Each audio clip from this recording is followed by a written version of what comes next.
He ripped up the National League in the month of May. Melky Cabrera came over to San Francisco from Kansas City, leads the league in hits and batting average at .364. He's part of this San Francisco Giants team red hot. They've won their last 4, swept the Cubs and 7 of the last 8. The Giants come to Petco against the Padres, the first of a 3-game series. Look at that sky. A beautiful night in San Diego as we open this series with Mark Grant, Dick Enberg, the Pod. Well, let's see. The last time we worked together Friday night, and it's almost as if a new busload of players came in. There's some changes made. Some major changes, and hopefully for the better. Here's what Buddy Black now has to deal with. Hopefully it's a good change. Logan Forsythe brings the versatility. Mark Kotze, veteran presence in the clubhouse and on the field.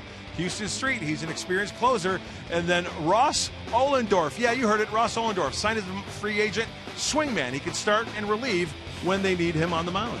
He not only helps that bullpen, but he now takes the Padres #1 in the major leagues in grade point average. Another Princeton man. Well, we got a rematch of an April game that was outstanding. Anthony Bass had a perfect game late into the 6th inning, and Tim Lincecum, 2-time Cy Young Award winner. Nothing like a good old-fashioned pitcher's duel, and Tim Lincecum and Anthony Bass really teed it off in San Francisco. Both of the pitchers really had their stuff working for them. Lately, though, for Lincecum, the walks have been up, the hits per innings pitched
National League rivals San Francisco and San Diego here at Petco Park, and stadium is sprinkled with a lot of orange and black tonight as fans from the north down to cheer their favorites.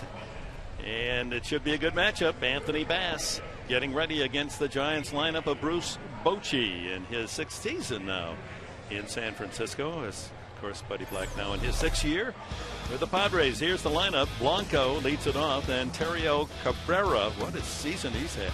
364. Buster Posey hitting as you'd expect, 295. Leads the team in the power departments. Angel Pagan from the Mets, then young Brandon Belt. Joaquin Arias, they picked him up a minor league contract from Kansas City. Brandon Crawford, former UCLA star at shortstop, and Lincecum on the mound. Anthony Bass, 24-year-old from Trenton, Michigan. At this time 4 years ago, he was waiting for the announcement of what team would pick him. In the 5th round, the Padres selected Bass. He only had 2 college offers out of high school, Wayne State, which is in the city of Detroit, and Eastern Michigan.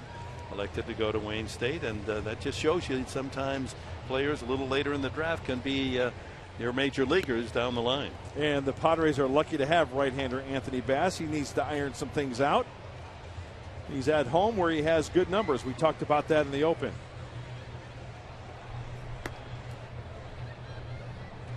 Here's our Lexus keys to the game, Commissioner. Okay, early returns. It was voting day today, right? So Anthony Bass has trouble in the 1st inning here at Petco Park, a 10.80 ERA. After that, Dick, from the 2nd inning on, 1.57.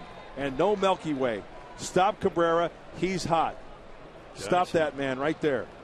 Yeah, with night coming on, that's a nice little note you made there. The Milky Way, got it. Hopefully there'll be some snickering in the Padre dugout. That's a different universe. Ready to go. Stand up to cancer. A reminder behind the mound as the first pitch of the game is in for a strike. Gregor Blanco hitting 266. We saw him in spring training, and you could just see that the Giants liked the way this young guy was playing, and he made the roster. Now their leadoff man. 1 ball and 1 strike. Umpires tonight, Dale Scott behind the plate with Buckner, Miller, and Asonia on the bases.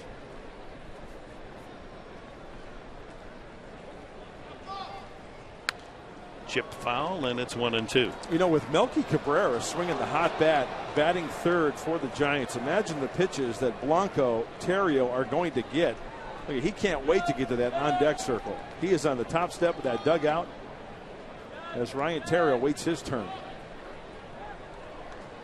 A ball, 2 strikes. They're fouled. 66 degrees. It'll drop down to perhaps 60. Just a modest little northwestern breeze at 11.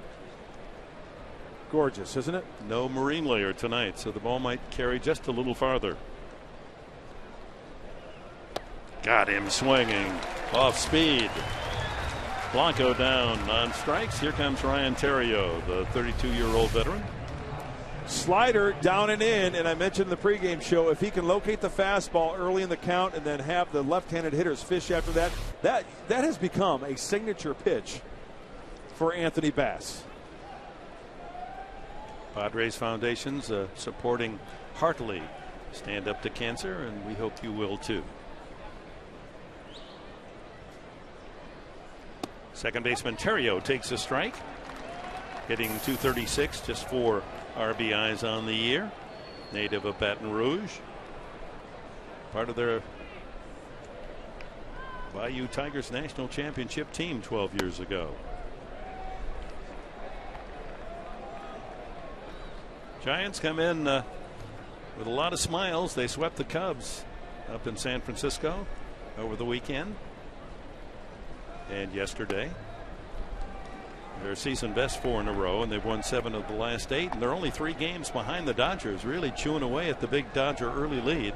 Although LA has just logged a tight 2-1 win at Philadelphia this evening. There's Cabrera hitting in the 3rd spot. Pablo Sandoval is now back in minor league rehab. 3-1 to Terrio. It was the walks that caused Bass problems on the road. It was his last start at Chicago. He walked 4. At New York against the Mets, 3.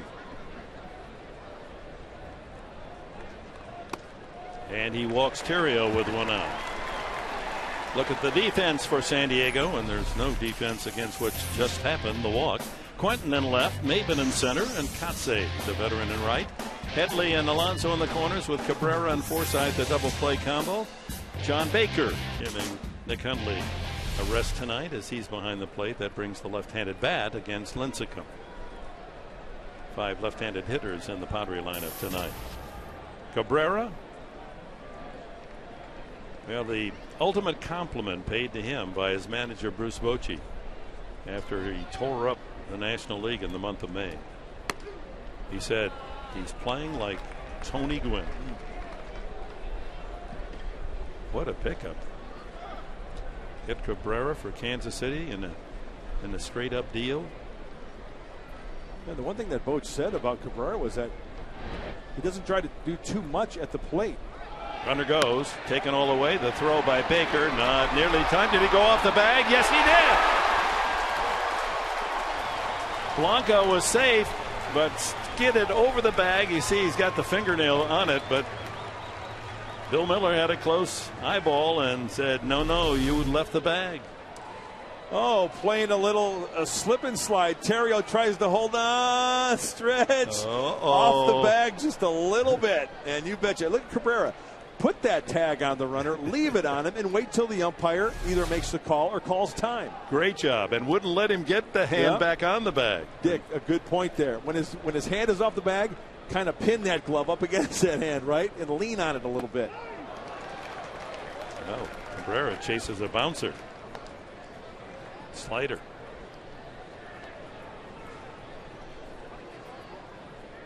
Oh, if Anthony Bass can contain Melky Cabrera and the rest of the threats in the Giants lineup, he should do just fine. In the middle of the lineup. Yep. So Cabrera comes to San Francisco in the trade. Jonathan Sanchez goes to Kansas City, and Sanchez has been okay with the Royals, but Cabrera has been sensational as a Giant. 2-2. Two-seamer tails outside.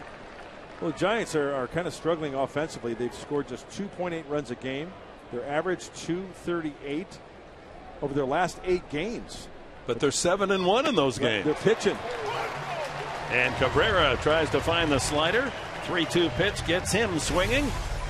Couple of strikeouts for Anthony Bass to open the game tonight. Here come the Padres. Maben, Kotze, and Alonso up.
Presents Padres Baseball, brought to you by AT&T, the largest 4G network. AT&T, rethink possible. By Petco, where the healthy pets go. And by the Columbia Pictures movie, That's My Boy, starring Adam Sandler and Andy Samberg, in theaters June 15th. That sounds like a movie that you're going to be first in line to see. Mark Grant. Cameron Maben settles into the batter's box. Mark Kotsay and Yonder Alonso to follow. Bud Black looking for a win to open this series. It's a friendly rivalry with the man across the way in the third base dugout, Bruce Bochy, who remains a San Diego resident.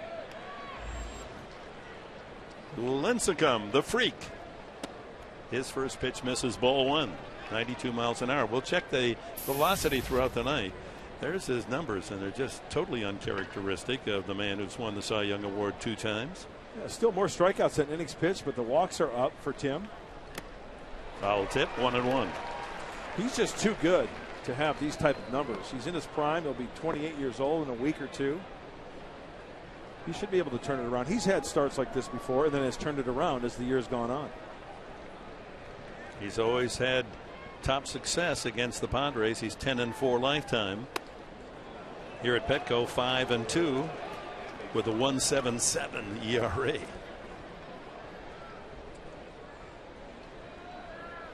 Well, the key for the Padres, I think, this game is to get runners in scoring position and put some pressure on Lincecum. Watch out. That one lined into the seats to the right. Well, talking about the pitch speed of his fastball. Yeah, in 2008, the percentages thrown to the fastball, 66, and then you see the number dropping. That tells me that he's being more reliable on his off-speed stuff because he just might be a little apprehensive of throwing to heater because the velocity is down. Chopped out in front of the plate. Maben hustling, and so is Posey to throw him out. Buster Posey, the do-all-everything-well catcher. Here's the lineup for the Padres tonight. Maben followed by Kotsay and Alonso. Carlos Quentin in the cleanup hole. Then Chase Headley and John Baker. Logan's Forsythe, a double and a triple as he's returned to the major league level in the game on Sunday. Everett Cabrera and then Anthony Bass. Oh, yeah, nothing like face painting and homemade T-shirts at the ball yard. Kotsay, 12 hits in 37 at-bats in his limited duty. Back in the action. And comes out swinging. Dick, you mentioned the velocity of Lincecum. 92 we've seen. He's topped out about 93. Then they'll drop that curveball. Lined late into the second row, just past the dugout of the Giants. Looks like one of the Giant fans took one in the side. The guy just got done cleaning the highway with that orange shirt on, picking up a little trash. The Caltrans coming to a ball game. Multi-purpose. Yeah. Drive to center field. That's chasing Pagan back, but he's got room out there at the edge of the track. Well struck for the second out. Here is the Giants defense with Pagan in center, flanked by Cabrera in left and Blanco in right. On the infield, Arias, Crawford on the left side, Terrio and Phelps on the right side, and Buster Posey behind the plate handling Tim Lincecum. Yonder Alonso. That kid's having free reign on his dad's face. Or on her dad's face. Oh my gosh, that poor guy. Loving every minute of it. Alonso takes ball one. Well, a new week, and Alonso's hoping a fresh start from a 2 out of 24 performance last week. Average dropping to 274. He was up above 300 before last week began. Still leading all National League rookies in total hits. Look at the steady hand there. 2-1. Got a lot of shutterbugs here tonight. People with cameras too. Yeah. It's the season. The shutterbugs come out as the weather warms. You know, we don't have the marine layer. Exactly. Ripped to right and caught. Blanco right there. So lineouts by Kotsay and Alonso as the Padres go in order.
Cancer is the charity the Padres are honoring this homestand, and it is a huge project partnered with the Padres and Major League Baseball to help literally stand up to cancer and donate money to research. We had the founder on, Rusty Robertson, earlier, and she said 100% of the money goes to scientists. And in recognition of the incredible work Dr. Richard Kolodner, one of the scientists, has done, we at Fox Sports San Diego have donated 200 tickets for this homestand to the Ludwig Cancer Institute Research Center at UCSD.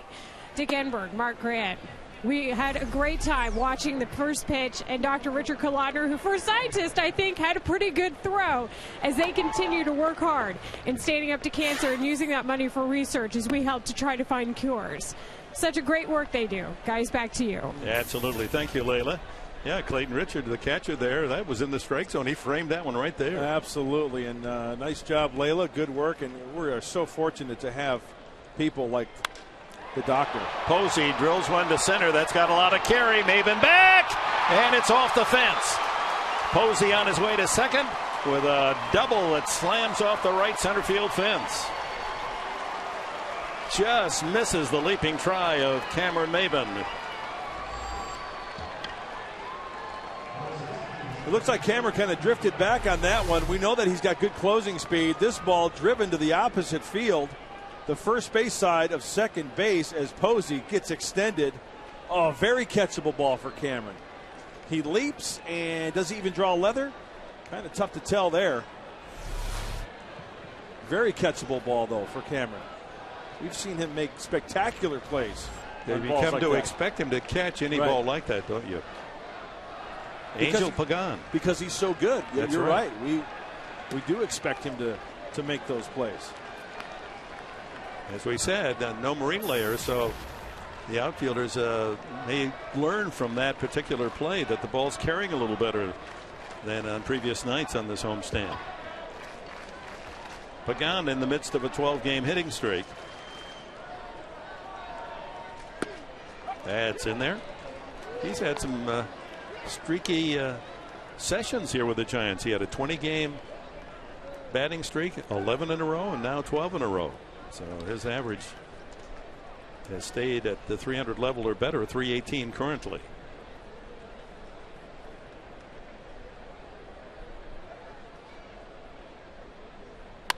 Line drive, caught by Cabrera.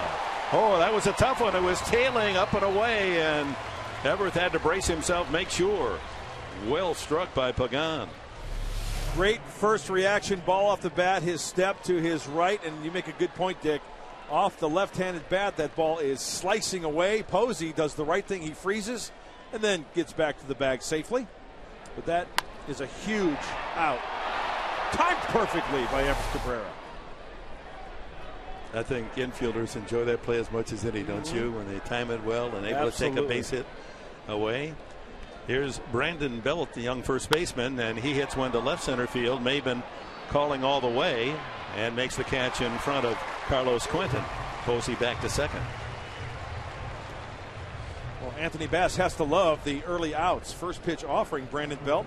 Skies one to center field.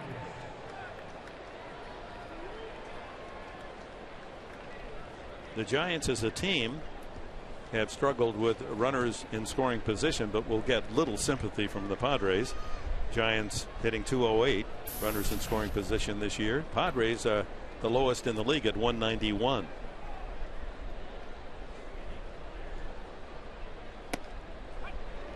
Joaquin Arias signed a minor league contract with the Giants in December, was with Kansas City, Omaha, their AAA club a year ago.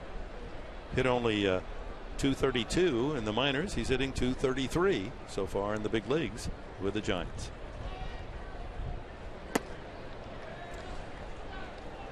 Brandon Crawford, the shortstop, would be next, and then the pitcher's spot. You know, when I look at Arias, look at when he's set up, when you see his hands, Dick, when he's set up, nearly over the inside corner of the plate. That means he likes to turn on pitches. I've always thought that that's a guy you can really pound down and away because he likes to pull everything because he's up on the plate. When you get pull happy, you probably get weak ground balls to the left side. And our friends at Southland Technology taking care of the Fox tracks showing you that pitch was right on the outside corner. In the dirt, scooped by Baker. 2-2.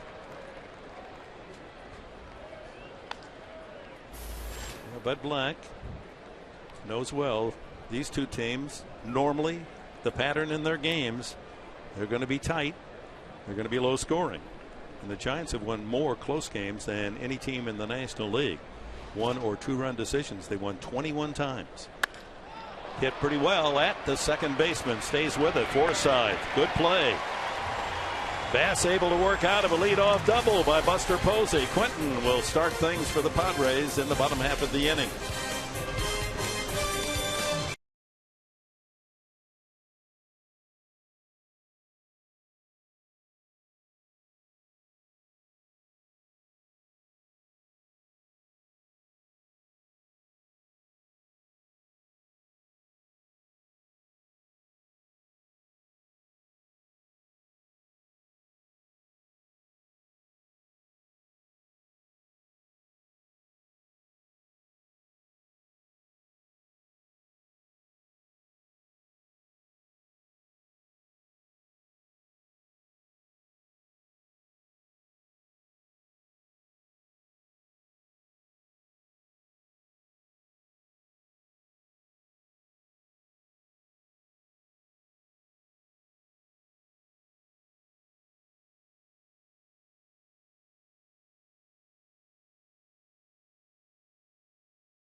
Diego Padres select Max Fried, a left-handed pitcher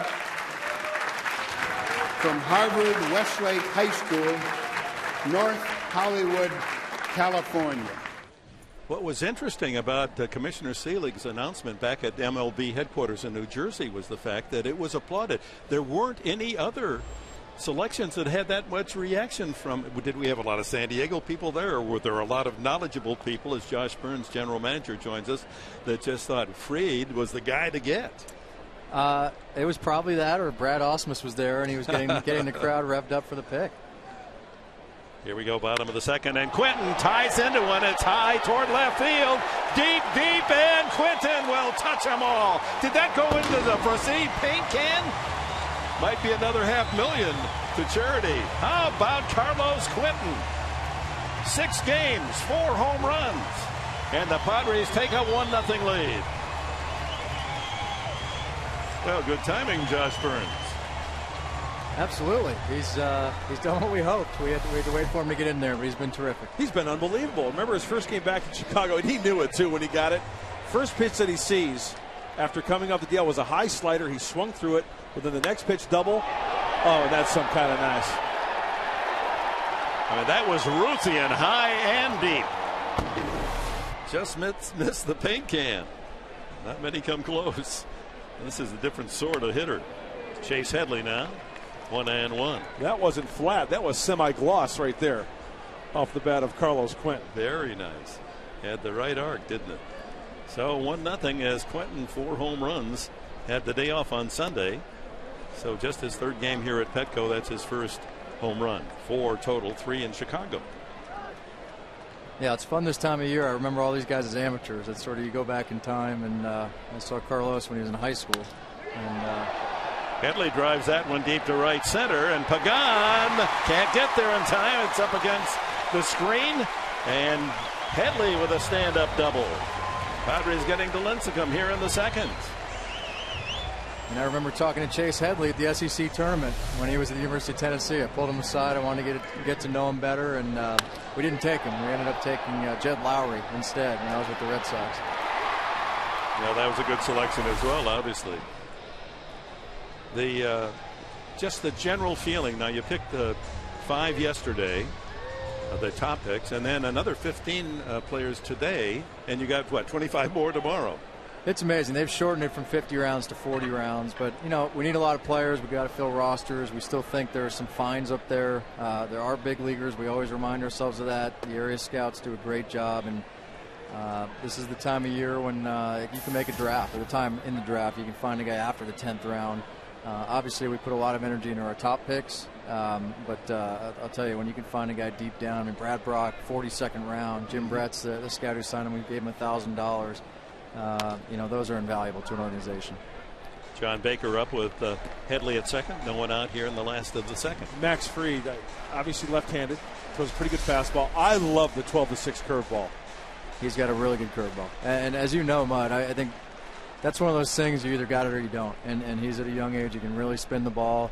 He's athletic. He's got the prototypical size. He's a great kid, and we've seen him in the low to mid-90s, so we're excited to get to work with him. Well, he worked out here at Petco Park as well. He's from up in the San Fernando Valley at Harvard Westlake, and he hit cleanup on his high school team. He must be a fairly good hitter as well. Yeah, I mean, we don't talk about that often, but athleticism with our pitchers is very important. They have to repeat their delivery. They do have to swing the bat, and we look for pitchers who are good athletes. He's definitely a good athlete. I love the over-the-top delivery, straight over the top. He's got the long stride, long wingspan, which... Baker punches that one to left center. Pagan into the alley, tagging his Headley, and he won't chance. And it's a good thing he didn't, going to third, because that throw was right on line. Josh, do you think that Max Fried has chance, or I should say more room to grow, maturing as far as physically? Oh, absolutely. When he was here for the workout, we took him into the weight room and talked about that side of it and how he will grow into his man strength. And we said, ideally with a high school player, we want a kid who looks like a teenager, doesn't have the early muscle-bound body, who's not shaving in high school. And he said, look at me. He's like, I don't know if I've ever shaved. So he looks his age, and he just happens to be very talented. And when he gets his man strength, it's going to help him deal with the workload out here. I know we have a large Jewish community that roots for the Padres, and Max growing up, a Jewish family with Sandy Koufax being his idol, wears number 32 like Koufax. So he's the very fact that a young guy cares about the history of baseball, I always give it a little extra point for that. I think that's great. Yeah, it's neat. I heard a few weeks ago he was a bat boy in a game with the Diamondbacks and Dodgers. His brother played with Ian Kennedy at USC, so he got to see Kennedy against Kershaw. So if he's looking at Koufax and Kershaw as models, that's a good thing. Now, how well do you get to know these kids? What I mean by that, your scouts. Forsythe is the hitter now. Count goes 2-0 with one out, and Headley still at second. They'll go to the house. They meet their families. How deep do they dig to really get to know what's going on with the kid? It's a huge part of the equation. They do a lot of work. Brent Main, former big league catcher, was the area scout who got to know Max and his family well. When he came to Petco for the workout, we spent a lot of time with Max and his dad, and that's a big part of the equation. For one, it's a game of failure. It's hard. For two, if you're taking that high, you're going to get a lot of money. So we want to make sure he's ready for the journey. And I've talked to a lot of people through my time in the game, and a lot of people in football and basketball, what they're really looking for. And I think love of the game is so high on the list, and Max definitely has that. 3-1. Now, obviously, an attractive talent like Max Fried.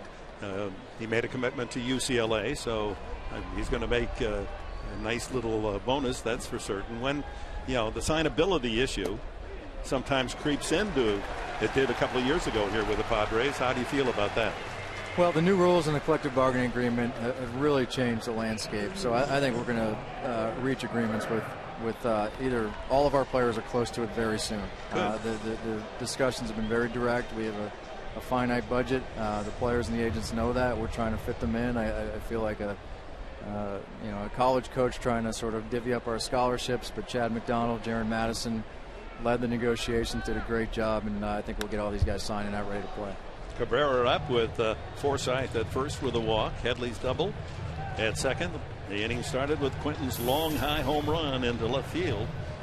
Cabrera trying to move the two runners along. And pitcher Anthony Bass is next. Well, after Fried, then you selected a right-handed pitcher that, when you look at the video, looks like the mirror image of Fried, only he's right-handed, and he was expected to go much later in the draft, wasn't he? Well, with Zach Eflin, who you see here, and again, prototypical size. We've seen him up above 95. We like his breaking ball. We like his delivery and arm action.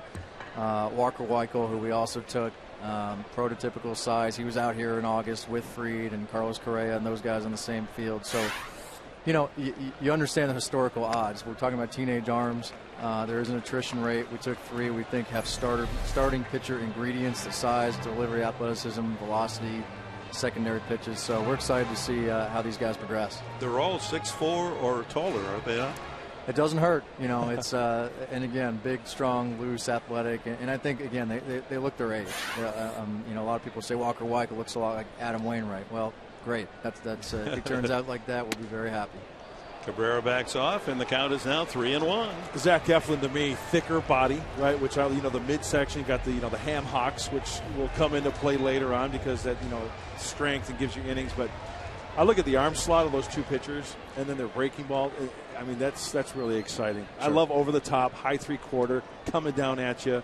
To me, that's a big asset for any. Even, I mean, these high school kids, they look beyond their years. No doubt, no doubt. I mean, it's, you know, especially I think now at the big league level, I think it's power pitching, guys are going to attack the zone, and the type of team we want where our starters really set the tone and pitch the innings. And obviously, you know, you look at the draft. They took Lincecum and Kane in the first round, Bumgarner in the first round.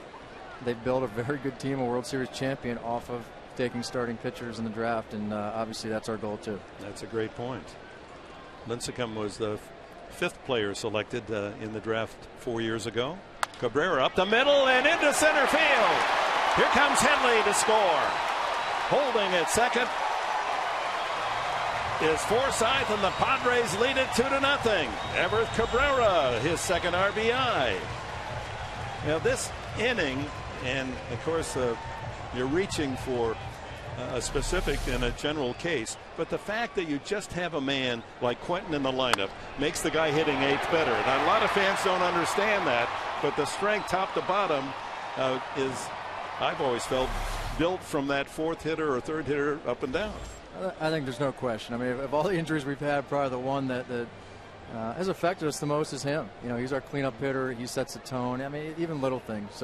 First pitch fastball, he's in there ready to hit and hits a home run. You know, it's not just the production, it's the effect on his teammates. You know, so many people have gotten hurt. Rumor has it you've got a torn ACL. I do. No way. No. Your daughter was injured in spring training. Right. Maybe that started it all. I did all things happen in 3s or 20s, as the case may be. I did want to mention this because this was kind of amazing to me. 1st through 15 picks, Josh. 8 pitchers, 4 shortstops, 3 center fielders. Bass with a bunt, and they're going to go to 3rd and get the 4th. No, he dropped the ball. Was it on the transfer? Yes, it was. They're calling him out at 3rd. Forsythe out as third base umpire Sonia said that the third baseman Arias was trying to remove the ball from his glove. Had already caught it cleanly, and Bud Black is not convinced of that at all. You know, it happened so quickly. I didn't get a good look at it. It was a good, clean slide into third base by Forsythe. First of all, he pulled his foot. Yeah, he's not even on the bag. Yeah, he's not. You're right, Dick. So he should be safe there, and then it's a moot point as to whether or not he was dropped the ball on the transfer. Bases should be loaded with 1 out. So there's another one of those calls that just seemed to go the other way. That's a bad call. Oh, Giants definitely get a break there. So Forsythe erased on the bunt try. So 8 pitchers, 4 shortstops, 3 center fielders. Up the middle, and pitchers who seems like they've got pretty good stuff. Was there a thought process there? Yeah, I mean, you know, philosophically, we want to sort of have an organization where starting pitching in our middle of the field is a strength. And last year we took Austin Hedges, catcher, Jace Peterson, shortstop, Corey Spangenberg, second base. So we're mindful of that. Obviously, corner players and bullpen matter, and our major league team is starved for power. We get that, but we're excited to add guys we think can be starting pitchers and middle of the field players. And to help fans out, now thinking back a year ago, Spangenberg, the #1 pick, he's at Lake Elsinore. He's hitting around 300, looks really good. Hedges is in Fort Wayne, and he and Chase Peterson, the two that you mentioned that were the next picks, they both have just made the Midwest All-Star team. Yeah, we're very happy with how they're turning out, and again, that's what we need. You know, to catch up offensively, I do think our middle of the field players need to hit. That's part of putting a lineup together. And again, another draft piece of it. I think Buster Posey as a catcher is a star player. I mean, to come up as a rookie and hit cleanup on a World Series team. But when your middle of the field players can hit too, that really helps your offense. Peterson is a late developer. He's a football player at McNeese State playing shortstop, and you could see even in spring training it seemed every day he got a little bit better. No question. Our development staff's done a great job. Ripped into left field. Fair ball into the corner. Cabrera will score. Hustling around third is Bass, and the pitcher is galloping in with a run. It's 4-0 against Lincecum here in the second. Oh my. Broken bat double for Cameron Maben, drives in 2. A lot of the pitches this inning from Tim Lincecum have been elevated in the zone. How about this one? It's a breaking ball, probably just above the knee. Kind of rolling up there, doesn't have that sharp break. Anthony Bass picks up Glenn Hoffman. He's got the green light, and he will score easily. Now go back in the dugout and get a little breather. Maybe they can get some more hits to give the starting pitcher a little bit of a breather before he goes back out there. I thought for sure you would say Bass swam in from third. He just coasted in there, didn't he? 4-run inning. Keyed by the home run by Quinton. Then the Headley double. Walk to Forsythe. Cabrera singled in 1, and now with 2 outs, Maben drills a double to score 2 more and a 4-0 Padre advantage. Marcotte, the hitter, takes a strike. Lined out to center field, hit it right on the nose the first time. Bochy can't like what he's seeing here early. Kotze tied up on that swing, 0-2. And Dick, you mentioned the football crossover. We took a kid in the 8th round today by the name of Brian Adams from the University of Kentucky. Probably one of the better athletes we felt in the draft. He played wide receiver for their football team, but a 6'4" guy who can really run and has power. So hopefully we can turn him into a player. Line to left center field. Will that get up the gap? Going no. As the inning comes to an end. We'll stay for a little bit more. I had another question I'd like to ask. I know we got it lined up here. So Josh Burns will stay another half inning. The Padres, furthermore, you got them scoring. Yeah, this is a great inning. 4-0.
Factoid tonight.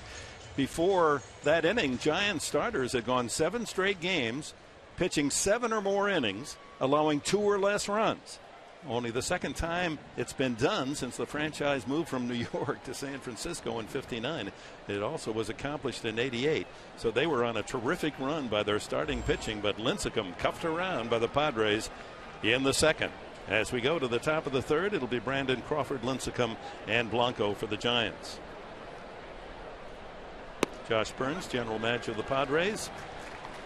Although he's been away from the Gillette razor for a couple of days, aglow over the new acquisitions through the June draft. It is a lot like going to morning of Christmas to the tree to see what's under there, huh? Yeah, we call it the day before Christmas Eve. It's a fun day. It's one of the few things. It's the only thing, really. You can put all this work in on that day. We get to take however many players. We had the extra picks this year, so it's great. There's nothing like seeing the scouts' faces when they get the guy that they signed and can put that on the resume. It's a fun day. It's amazing how well informed they are. Lined right to the second baseman, Forsythe. So Anthony Bass has had the atom ball going here. That's a couple of lineouts in the last 2 innings. I ducked my head in there today, and they told me there's a pitcher from Central Michigan, my alma mater, that's kind of on, you have a lot of boards. He was kind of on the back of the board, kind of where I would be, and was kidding with Randy Smith and Chad about, well, we got to draft him even if it's the last pick. Right away, say, anyone got anything on this kid? And just like that, one of the scouts said, yeah, I saw him pitch. He's a finesse pitcher with a changeup. Perfect. That's just perfect. A Chippewa that's a finesse pitcher. Well, there's a great story along those lines. But I was with the Rockies after this happened, but I guess we got to about that point in the draft. John McHale, who was then the team president, walked in and said, there's got to be a guy from Notre Dame on the board. So they kind of grabbed the magnet and said, yeah, let's take Craig Counsell.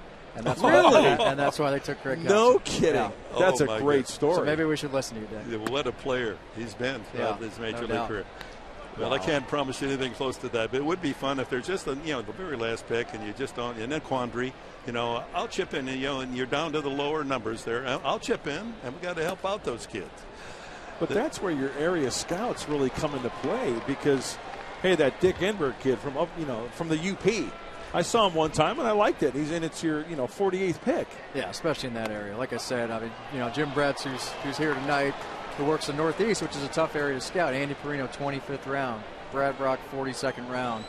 When they're in the room, that's all the better. I remember when we took Josh Colmenter in Arizona. Our area scout was fighting for him in the 14th round, wherever we took him. And at that point in the draft, it's definitely on the area scouts, and you can find some players. So I'm going through the list of the 15 that you picked today. And a name jumped out at me at the number 5 in the 5th round. You took a center fielder, Malix Smith. That just sounds like speed to me. Well, maybe when we get all these guys out to Peoria, we can have Travis Jankowski, Malix Smith, and Brian Adams race because it would be a great race. Those 3 guys can really run. He's a very light kid of 155 pounds, but really can run like the wind. Huh? Yeah, junior college player. From Santa Fe Community College in the Panhandle of Florida, left-handed hitter. Again, little things that happen. He came to our workout when we have regional meetings and impressed us there, and obviously we're happy to get that kind of speed in the 5th round. Hey, Fernando Perez, Central Arizona Community College, correct? Yeah, local guy, though. They've got a nice little program over there. Yeah, he's here tonight. He's got about 20 friends and family. Oh, that's great. Yeah. He's a local kid, isn't he? He is. He's from Mexico, moved to San Diego, and went to JC in Arizona. Yeah, John Wente is the coach over there, the head coach. He's got a nice little program over there at Central. And they use wood bats, so it makes it that much easier to evaluate him, and we think he can really hit. Perez is from Chula Vista, went to high school there, and you've got another local. You signed high school Escondido. Interesting name, River Stevens. River Stevens. I think he led all of California junior colleges in hitting. And he came to our workout also and swung the bat very well in the workout. So we're excited to have him.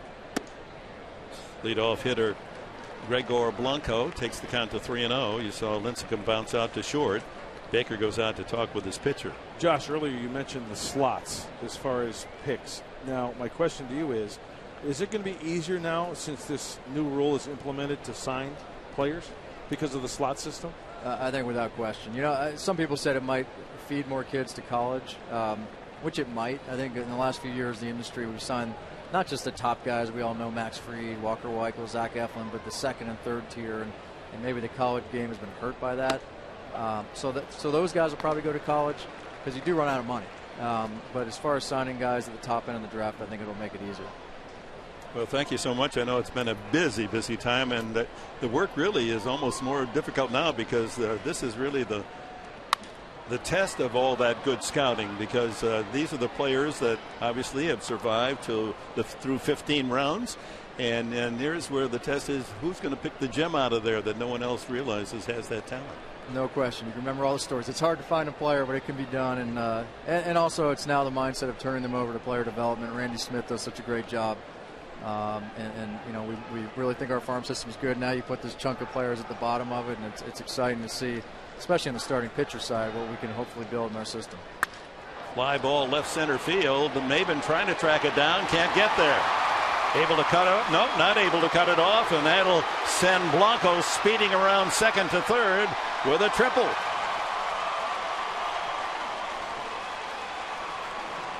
That one tailing away from Maben all the way, and the Giants threaten here with 2 outs in the third. Well, we'll let you get back to work. Josh Burns, thank you so much. Congratulations. We'll look forward to what comes from under the tree tomorrow. Okay, thanks for having me, guys. Okay, Josh. Josh, thanks. Good luck. Thanks, Mike. This ball off the bat of Blanco tailing away, and that's one of those balls in center field. You have to try to block that bait, whether you dive in front of it, slide in front of it, try to hold him to a double. A wild pitch here scores a run for the Giants. Try to keep it at 0. Ryan Theriot walked first time up and then was thrown out when he line drive foul down by the bullpen. And he tried to steal in the first and over moved the bag. Here's Maben over to try to backhand it, and it's just not quite there in time. Looked like he had plenty of time to try to maybe slide to get to that baseball to prevent it from going for the wall. That's a strike on the corner. 2 strikes on Theriot.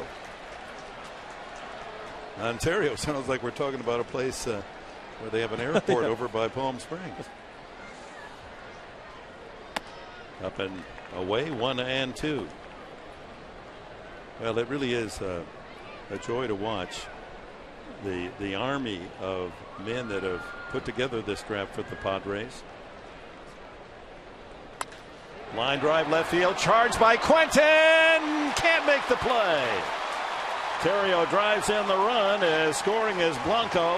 It's 4-1. He boxed it for a while, but couldn't hold on. Actually had the ball against his body. You know, that ball may have been knuckling to Carlos Quinn, but what a great effort. Trying to square it up, hits off the heel, off the chest, kind of cradle it. Oh, can't come up with it. Good effort, though, Carlos Quinn, because you're diving with feet first, sliding rather, feet first. Well, the one good thing is that ball does not get by Carlos Quinn. A good job. Hey, he didn't catch it. Good effort. At least he held him to first base. And here's Melky Cabrera, their red-hot hitter. He struck out the first time and takes ball 1.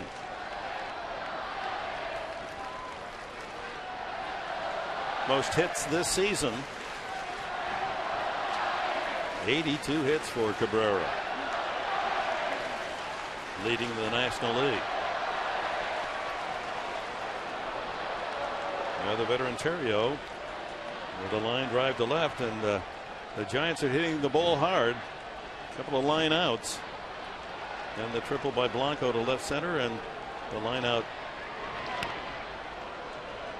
drive that was not an out off the bat of Theriot.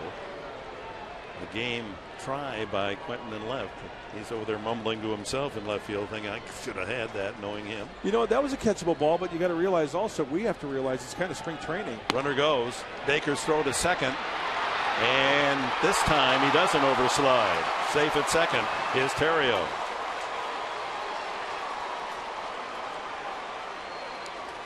Looks like Theriot kind of came up short at second base. He stops. The tag is thrown down, doesn't get there, and then he sneaks around the glove. Should have been out again. Let's see, stops. First time he overslides, this time he underslides. Yeah, that was close. Second steal of the year. Bouncer up the middle. The throw by Forsythe. Oh, he gets the speedy Cabrera, and it took a strong arm and play by Logan Forsythe. Welcome back to the big team. 4-1 after 2.5.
Vacation. Highlight of the game, Melky Cabrera against Anthony Bass. Well, here, what he wanted to do, Dick, is he wanted to control it, be outside the strike zone. You can see he's almost taking a two-strike approach to Melky Cabrera because he's so hot, and then he tries to put him away with the slider. That's what he tried to do, almost a two-strike approach right from the get-go, because Melky is the hottest hitter in the Giants lineup. Mark Sweeney joining us down by the Padre dugout. Yonder Alonso, a mighty swing and a miss, lined out his first time.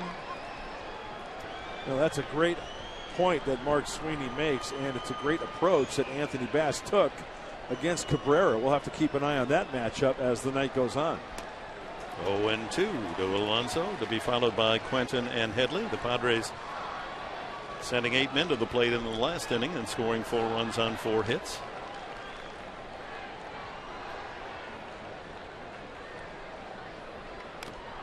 Stays alive.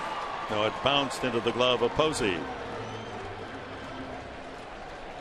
Dale Scott, the home plate umpire, saying that ball was tipped, then hit the ground, and then held on by Posey. Posey looked like, to me, tried to sell it as if he caught it cleanly off the bat.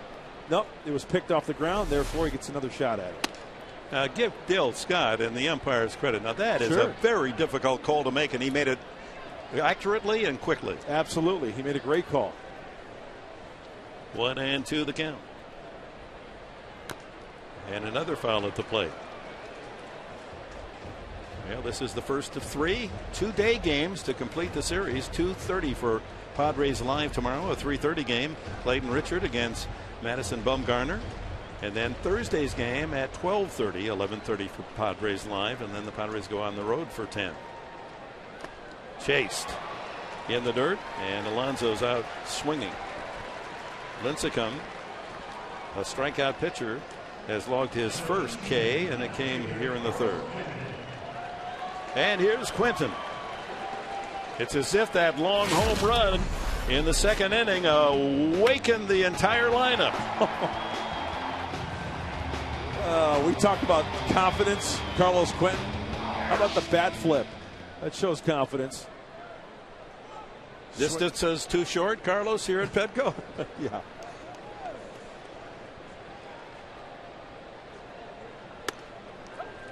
Starts him with a curveball. He knows he's going to be hacking early in the count, so he's going to throw a little wrinkle to Carlos Quentin. He might throw him a split here. He's got that fastball, curveball, slider, and a split change, we'll call it. We'll call it a split. There it is.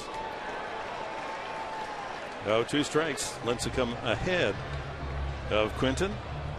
in this exchange. Well, if he throws him a fastball here, he's probably going to throw it to the top of the screen or about 8 feet outside the strike zone. Off speed inside. That's the splitter. Just 5'11". They say he's still under 160 pounds. Gets all that energy and power from that small frame. Got him swinging. All splitters or breaking balls. 2 strikeouts here for Lincecum in the third.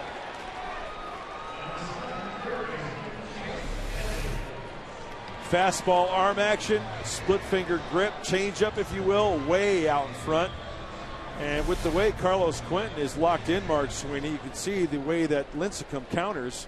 He didn't even throw him a fastball that at bat. I'm not sure he threw him a strike.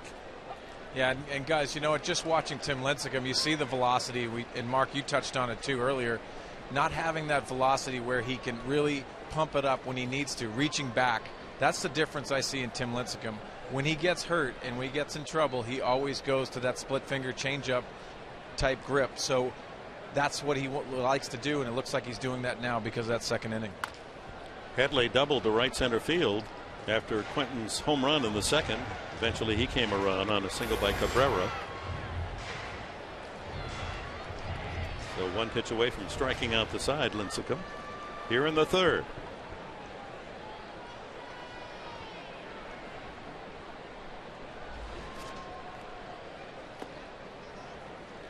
Try to get Headley to chase after one of those splitters. Well, Chase Headley now 1-2, was 0-2. 4th time in a row that Lincecum had these Padre hitters 0-2. Talk about getting ahead quickly. Now levels the count at 2-2.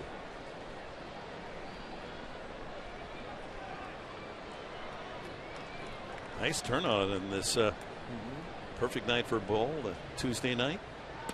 And there it is, the 3-2 count. Headley. That's a shocker. Count, full count. Lincecum has walked just one, and it became a run. Breaking ball, some type of breaking ball. Hit into left center field. Pagan chasing it down near the warning track. And that's it for the Padres in the third. They go in order. We've completed 3 at Petco. Padres lead by 3.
Fedoras. That's the hat section. Very nice, guys and gals.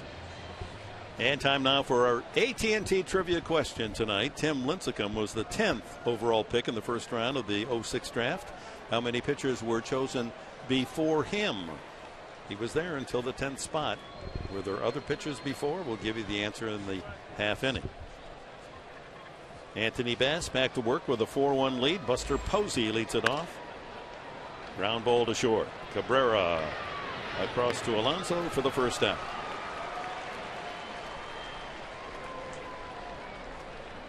Well, a reminder, don't miss the Padres deal of the week. Each week you can enjoy an exclusive offer on upcoming games. This week you can catch the Padres and the Giants tomorrow, June 6th, for only $12. $12 tomorrow.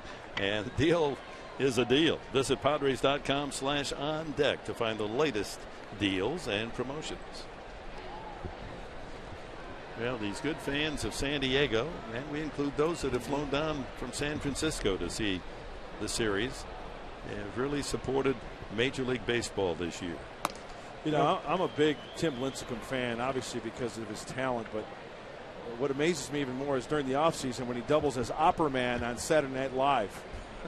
When Adam Sandler can't make the call, Timmy Lincecum fills in.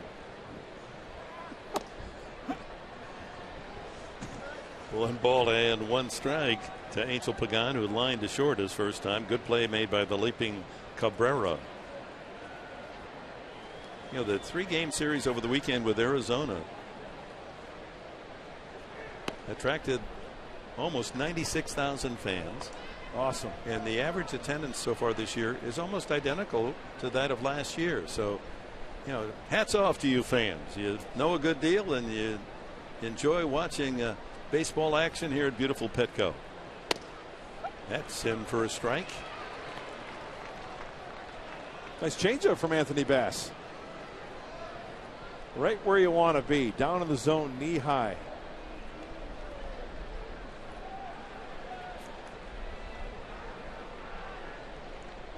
Here comes the 2-seamer in.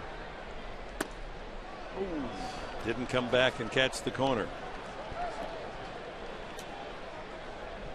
3 balls and 2 strikes now to Pagan. You see that pitch barely missing the corner. Swung on and missed, strike 3. Got him with a changeup. 3rd strikeout for Anthony Bass. Hey, that's a good comeback for Anthony Bass, as he did not get the call in the inside corner, which was pretty close. But then he goes to the other side of the plate, has Pagan way out in front, and the swing and miss. Brings up the 24-year-old Texan first baseman Brandon Belt. He flied to center his first at bat. See the bottom drop out of that slider? That was a major league effort there. It's a great name for a baseball player, isn't it? Brandon Belt. Perhaps his parents had something in mind 24 years ago. Yeah, the names that come to mind that you don't want to have, especially as a pitcher, Bob Walk. Well, my parents must have known something. I wanted to be an athlete. They gave me Richard Enberg. You know, that really sounds powerful, doesn't it? It sounds like an announcer's name. 1 and 2. Homer Bailey, pitcher. Not good. That's right.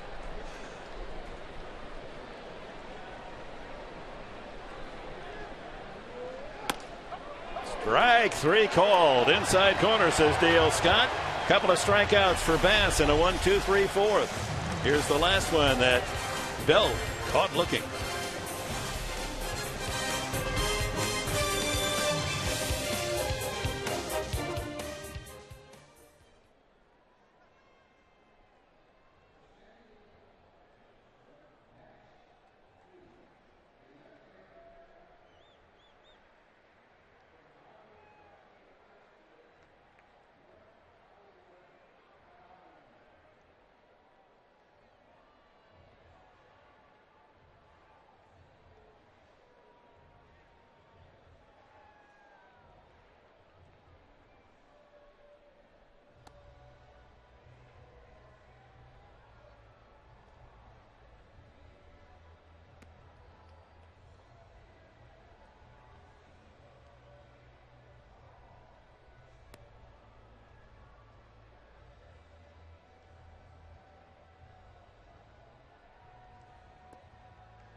Hey, Dick's mic was a little low, too.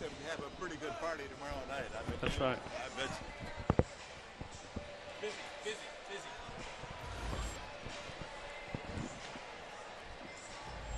You're getting the royal treatment. There you go. He doesn't do that for me.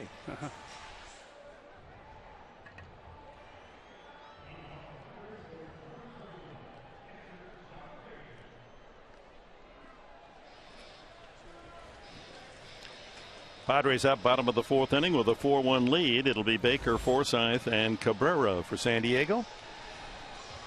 Chad McDonald, assistant general manager, involved with player personnel with the Padres in the draft. He's the man with the baton in the draft room, and not darts. He's pointing. Might throw a spiral through one of the picks on the board there. Looked like you played a little football in your day. Played a little bit of everything. Yep. He's a great athlete. That's what they draft, right? Upside. John Baker fly to center his first time, and is there a way of capsuling what's happened the first 2 days? And I know you're pleased. Very pleased. You know, our scouts were relentless in pursuing the guys we wanted, guys that will make an impact right here, guys with upside, guys that will make us winners. We're going to go through the first 5 picks of yesterday, the top selections, and ask you to give us a little personality note or baseball note on each, as Baker goes after one of those splitters. 3 strikeouts now for Lincecum. There they are. Okay. Tell us about the number 1 pick, Fried. Fried, we like left-handers. I live at 3 at home. 2 of my boys are left-handers, so left-handers are popular. He's got plus pitches. He throws downhill. He's athletic. It's front of the rotation type stuff. He's a winner. He's a great human being. It's impact person. It's impact pitcher, and I can't wait to get him a uniform. This is Forsythe. He walked in the second inning. Where do you see him going, Chad? And what's the protocol as far as a pitcher like Fried? You know, he's thrown a lot of innings this year, so we'll take it nice and slow. Talk with Josh and Randy and see how we want to do it this summer. But, you know, we'll get him ready. You got to log the innings to get here, and so we'll take it a little slower this summer, and he'll be ready for next spring training. The Rookie League is up in Eugene. Is the Padre base? Is that where you'll send a lot of these kids? Yeah, a lot of them will go there. A lot of them go in Peoria, and I know they're excited to get there. 1-2 to Forsythe. And that'll kick foul. Okay, let's go to Zach Eflin, a right-handed pitcher, the 33rd selection in the draft. Eflin, physical kid, chance for 3+. No way in the world we thought he'd get there to 33. It's easy. It's downhill. He's an aggressive strike thrower. There's not a lot of wondering. This guy's going to be good. It's now stuff. It's going to get a little bit better. And surprised he's there at 33. He wasn't going to get past us. I know that you guys were sweating it out when it got to 31, and he was still on the board hoping, oh, don't take him.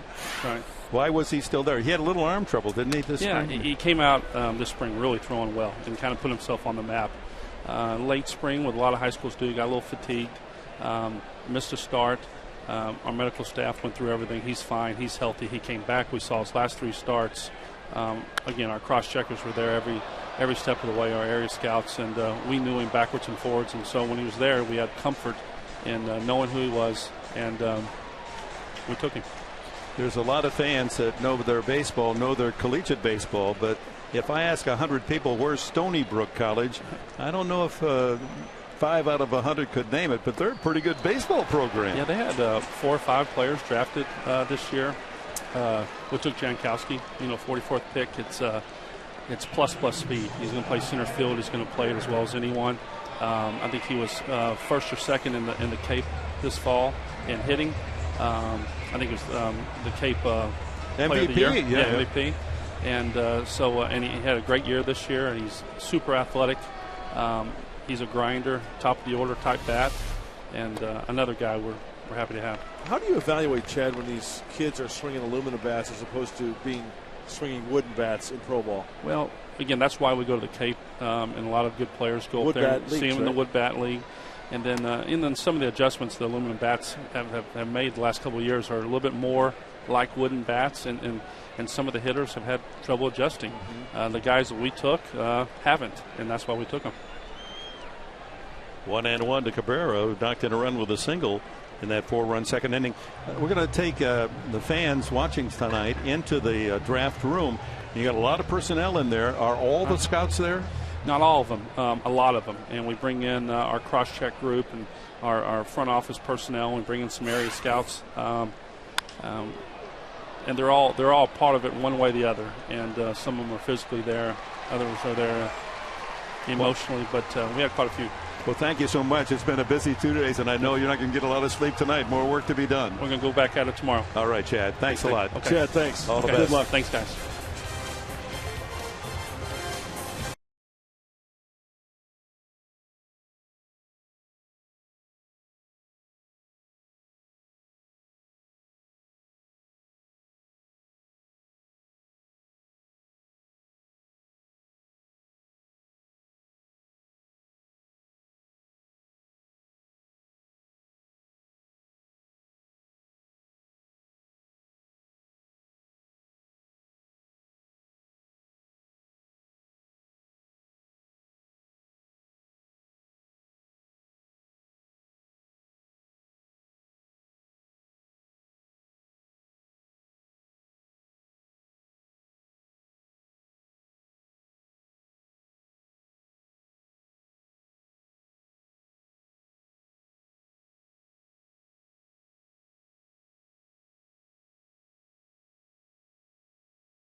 San Diego's destination for casino gaming and excitement.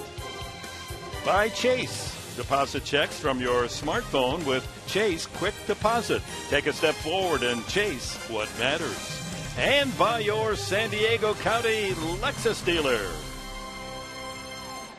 And welcome back. Top of the fifth inning here at Petco Park. The Padres with a 4-1 lead in this opener with the Giants. 3-game series. Anthony Bass goes to work.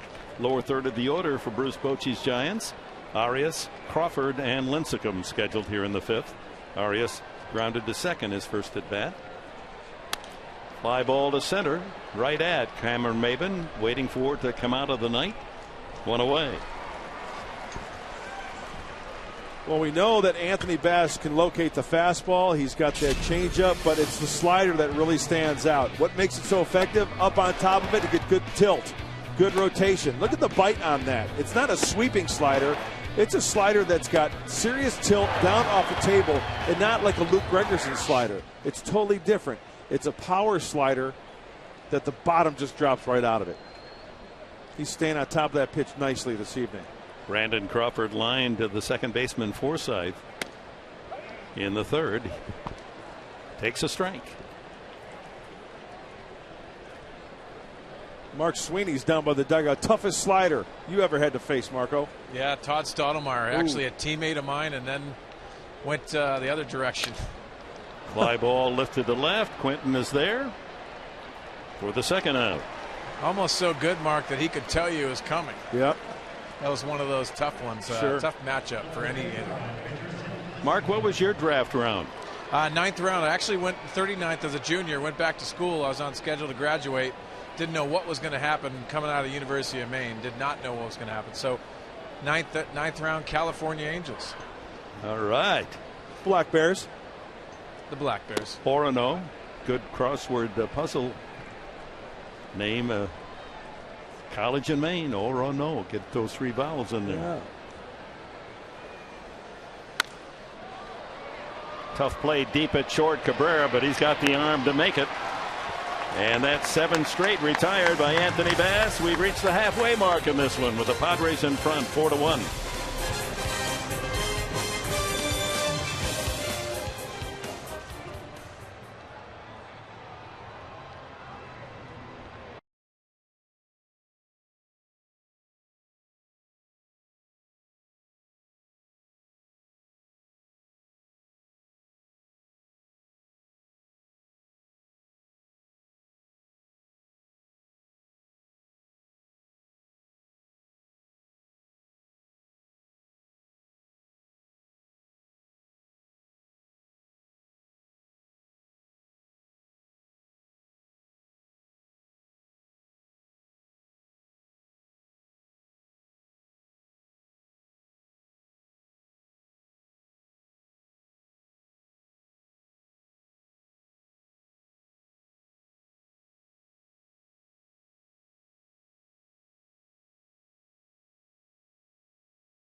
Home run, 1-0.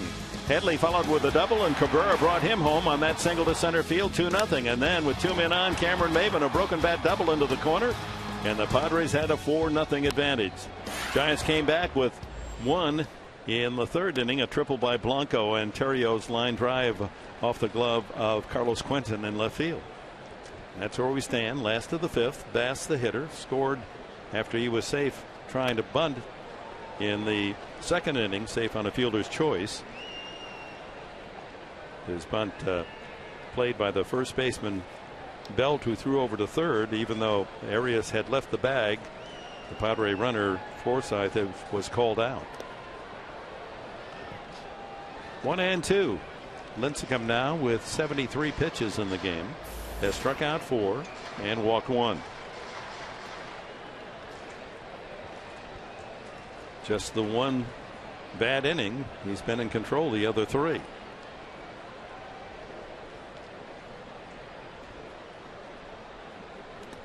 Chases in the dirt. Go. The ball got away from Posey, and Bass didn't run immediately, and so the putout made it first base. 5th strikeout for Lincecum. Well, our AT&T trivia question involved the right-hander of the Giants, Tim Lincecum, and the draft. Picked 10th overall in 2006. Were there pitchers chosen before him? Here's the answer.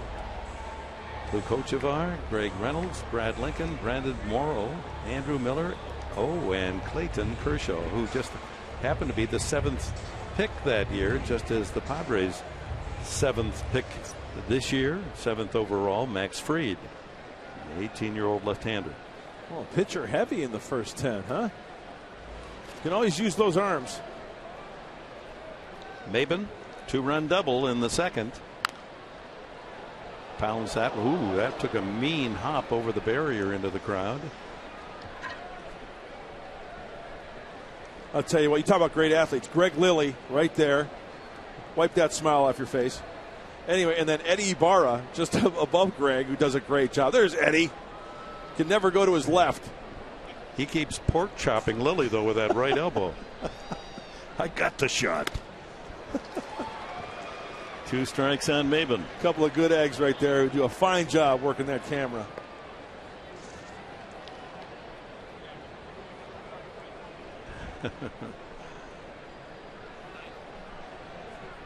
Two strikes to Maben. Got him swinging. So Lincecum, after not striking out anyone the first 2 innings, is on a tear. 6 strikeouts in the last 3 innings. San Diego Padres games are obviously a lot more fun when you attend in a group of your friends. Groups as small as 20 can enjoy big savings, special seating.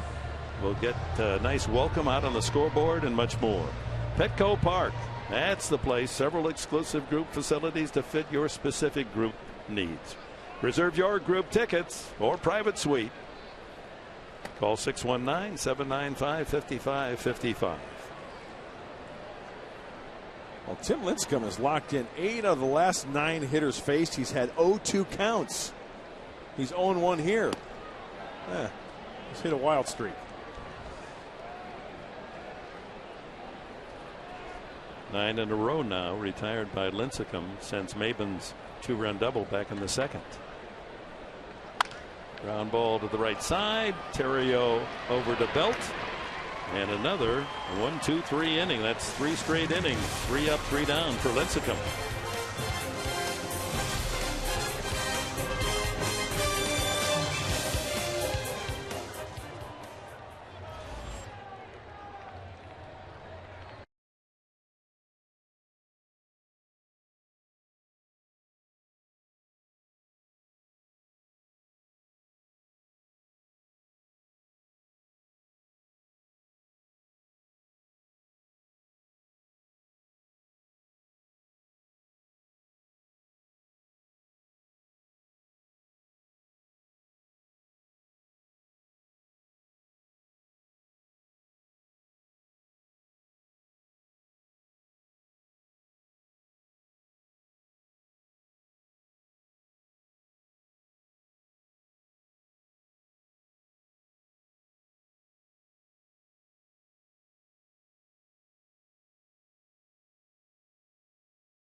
Our Geico quote of the game, it comes from the left-hander the Padres picked first in the draft, Max Fried. Being a Southern Californian, says Fried, there's no better place I'd rather be, especially with it being a pitcher's park, meaning Petco. I felt at home there. I felt it was somewhere I was able to be myself, more so than other places that I didn't feel so comfortable. So we look forward to seeing Fried in a Padre uniform. Hopefully he'll sign shortly. We'll see him in a Padre jersey and get to meet him personally. Exciting times for all those kids, and we wish them well. Hook 'em horns. Don't show that to Layla Rahimi. Top of the order, Blanco to start the 6th inning for San Francisco, as Bass and Lincecum both in a run of outs. Anthony's retired 7 in a row, and Lincecum now 10 straight. Blanco has struck out and tripled the left center. Scored the only run for the Giants. Rips one into left field for a base hit. Now here's a young player that never hit that well in the minor leagues, but has good speed, good tools, and he's showing he belongs. 266 coming in, a triple and a sharp single. Well, sometimes at the big league level you're going to have better pitchers around the plate, and therefore a hitter will have a little bit more success. You talk about taking a pitch the opposite way and trying not to do too much with it. That's a great example Gregor Blanco does with that pitch. Terrio walked and a sharp single to knock in the run in the 3rd inning. That was close. Good throw, might have had him.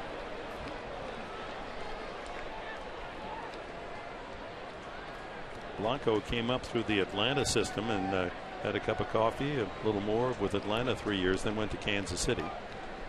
In his minor league record, 269 as a hitter. He's hitting about that right now this season.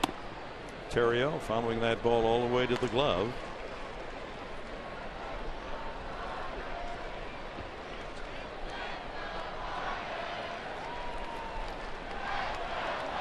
Got to work down in the zone here, work for a grounder with that slider possibly. Ooh, pitch out. They're smelling something. Well, the count goes 2-0. Terrio, a good man with the bat. He's an ideal number 2 hitter. Will go the other way. Veteran. Some of the Giants fans starting a San Francisco chant, and the Padre fans overriding that when it comes to let's go Giants or Padres. And this is a shot for the Giants into the corner. Quentin will dig it out. Running all the way is Blanco with his feet. Here's the play at the plate, and not in time. So the combination of Blanco and Terrio deliver again. In the third, it was a triple Blanco, Terrio single. Now a single by Blanco, followed by Terrio's RBI double, and it's 4-2. Well, one thing is for sure, Ryan Terrio loves the fastball in, and he spins on it nicely. Anthony Bass tries to throw the fastball away. It leaks middle in, and everybody is off and running. Blanco picks up the ball, picks up Tim Flannery, and Tim Flannery's going to race him home. Blanco with white speed coming around the corner. Got it. That's awesome. And Terrio with no one out at second base as this Padre lead shrinks, and there's a good looking bunt by Cabrera. He can really fly. They don't get him. Alonso thought he had him. So Cabrera, who has shown a lot of power and a lot of base hits, and one of the reasons his speed, he accumulates the leg hits as well. So a single, double, and now a bunt single. He may have been out. I think he was out big time. Oh my goodness gracious. That's 2 calls tonight that have gone against the Padres and for the Giants. And they both seem, that's not a bang bang play. The ball's there, a half step. And you know, if you're questioning at home, well, maybe his foot was off the bag. His foot was still on the bag, it looked like. Yonder Alonso had to reach across to catch that throw from John Baker. But it looked to me that his foot was in fact in contact with the bag. C.B. Buckner saw it a different way, so the Giants benefit from another call. First and third, no one out. And the Padres 4-2 lead in jeopardy as Buster Posey steps in with no one out. Double and a ground out to short for Posey.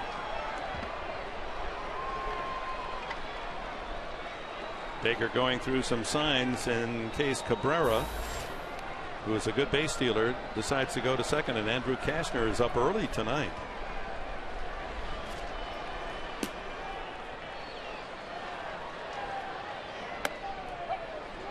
Challenges with a first pitch fastball for a strike. And Posey's kind of shaking his head a little bit. He wants that fastball back. That was middle in. That's something he can turn on. Posey still not at full speed after that lower leg fracture. Fly ball line to right, actually, right at Kotze. That'll bring in the third run. Scoring easily is Terrio, and the Giants have pulled to within 1. Posey's 30th RBI of the season. He leads the Giants. Is that a pretty swing? It really is. That's a breaking ball that Posey stays on, and it didn't even look like a lot of body movement. He just recognizing the pitch, and watch him stays on it, and you know what, from the time he starts his hand forward and puts that foot down, he's got it in his mind that he's going to drive the ball the opposite field, and that's exactly what he does on that breaking ball. I think there are a lot of hitters out there that will try to spin on that breaking ball because it's off speed. He did a nice job staying on that pitch and driving it the other way. With the theme being the June draft, the Giants had to be delighted in 2008 when Posey was there, 5th player selected in the first round. They knew he had great potential, and he's delivered A+. Angel Pagan is lined to short and struck out. Tying run at first base in the form of Cabrera, who has 9 steals.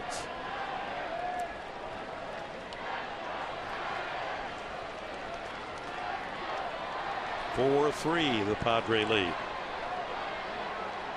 There he goes. Line drive, base hit to center field. Cabrera keeps right on going to third. The throw in, cut off by Alonso in the middle of the diamond, and the Giants A rattling Petco here in the 6th. That's 4 hits and a line drive sacrifice fly against Anthony Bass. The adjustment now has to be to keep the ball down. Look at that pitch there. It's up, it's away, and pulled to the first base side of second base. You know, if Anthony Bass makes the adjustment down in the zone, that's probably a ground ball. And the slow trot from the skipper is not a good sign. But it's a giant inning fortified by a call that went against San Diego. Yep. Cabrera's bunt ruled a single, but he was out. So Bud Black goes out. 80 pitches for Bass, but the Giants are making solid contact here in the 6th. And with first and third occupied and only one out, here comes Andrew Kastner.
Well, tonight, 2 close calls. This one, where obviously the third baseman, Arias, had left the bag too soon, but he was called out the slide. And look at that. That's not even close. No. I mean, there's every fan in the ballpark could have seen that. I don't see what Buckner, how he could have called that safe at first base. Just totally changes the complexion of those innings as you take a look at the line for Anthony Bass. And this is where Andrew Kastner has to pick up those runners at first and third with one out.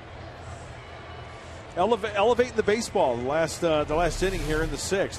Here's the Alonso play at first base. Foot on the bag, ball in the glove, Cabrera. Still midair. I mean, it makes it easy to call that. It's not like he ran through the bag where it's tougher to. What the Cabrera, 1985 World Series is going on there with Don Deckinger. Remember that play, Dick? Yeah, they're not perfect, and it just seems like those calls don't even out. And when you're in last place, maybe it's just a psychological thing that the better team gets the call. Seems that way. It does seem that way. I mean, it's obviously that's a terrible generality, but and we're not saying that's what happens. It just seems that way. Yeah. There's no intent. Just a matter of judgment. Well, here's Brandon Belt flying to center and took a third strike. And here's a time where Kastner, a strikeout pitcher, would like to call upon his best stuff. Oh, that almost got Baker crossed up. He barely stopped that one from going to the screen.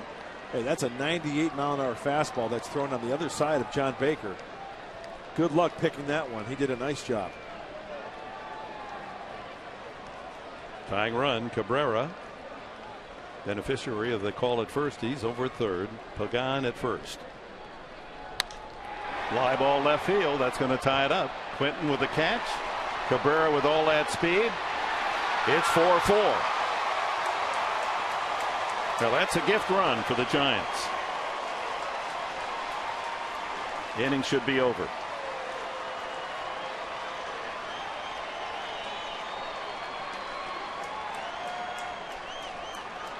Two pieces of good hitting by the Giants in this inning. The sac fly by Buster Posey to right, and Brandon Bell taking the hard-thrown Kastner the opposite way for the line drive to left.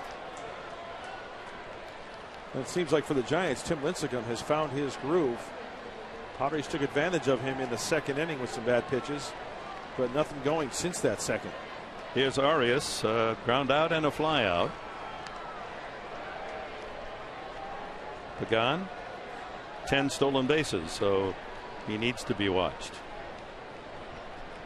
One more than Cabrera to lead the Giants in steals.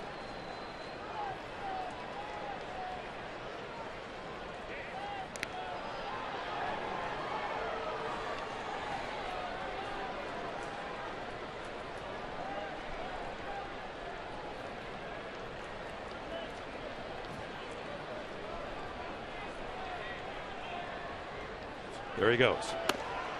Baker's throw, not close.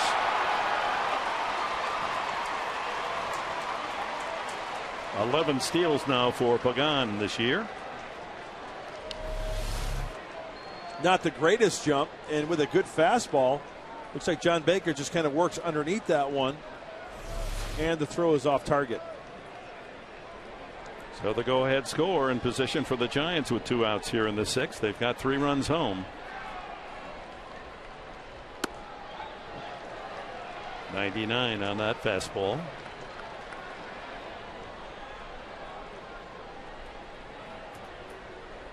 Well, a 4-run explosion for the Padres in the second against Lincecum. That has now evaporated.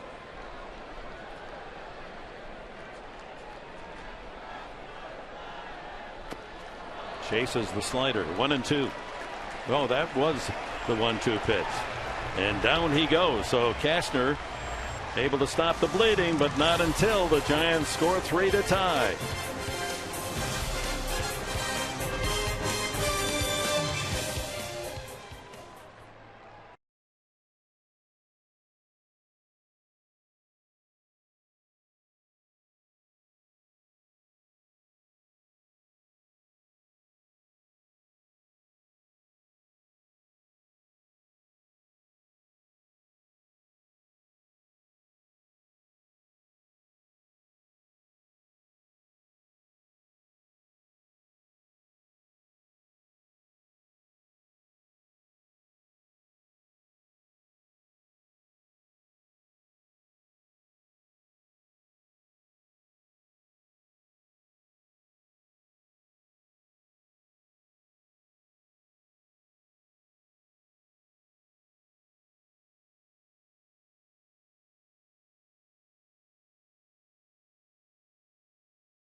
So Tim Lincecum perseveres, down 4-0 after 2. His teammates get him 1 in the 3rd and 3 more here in the top of the 6th inning. He's even at 4-all as he goes to work. Yonder Alonso has lined to right and struck out. Lincecum, with a string of 10 consecutive outs, has not allowed a base runner since the 2-run double by Cameron Maben back in the 2nd inning. His 81st pitch of the night is a strike, 1-1, and he's the kind of pitcher that'll go 110, 115 pitches in a game. Way out in front is Alonso. Okay, he's got that curveball working now. He's got that split change working now. 6 strikeouts, only 1 walk.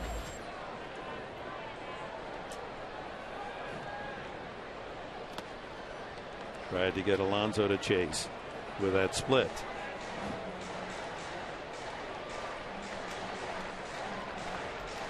Yonder in the throes of a 2 for 26 streak. Breaking ball. You know, you can kind of tell by the way that Buster Posey, and generally speaking, catchers, when they set up, if they get into that crouch position to try to anticipate a ball in the dirt, especially 2 strikes, it's probably going to be a breaking ball. If they just set up casually, like on the outside corner, now watch how he'll spread his legs to get ready, anticipate the ball in the dirt. Off-speed pitch. Strikeout number 7. The split gets Alonso. He struck out twice tonight. And here's Carlos Quentin. His long, high home run in the second inning leading off. Set the fuse on a 4-run second inning. He struck out the last time. But did you notice something after that home run? Tim Lincecum has not offered a fastball to Carlos Quentin the rest of the night. All right, let's see how the two adjust here in this at bat. Quentin has observed that, no doubt. He's going to be thinking, all right, you're not going to throw me a fastball. First pitch curveball.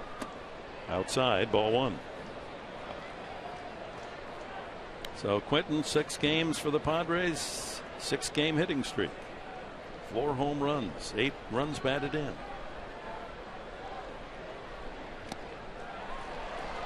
Complete a slider. 1-1.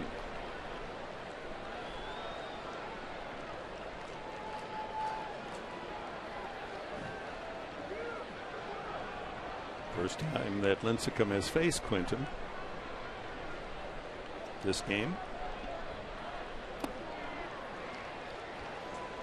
Off speed again. No fastballs yet, right? Not the last 2 at bats. If he throws him a fastball, believe me, I think it's going to be up and out of the zone, something where he cannot get that top hand on top of and drive. Inside, 3-1, a split. Hasn't thrown him a strike in this at bat. All over the map. Yep.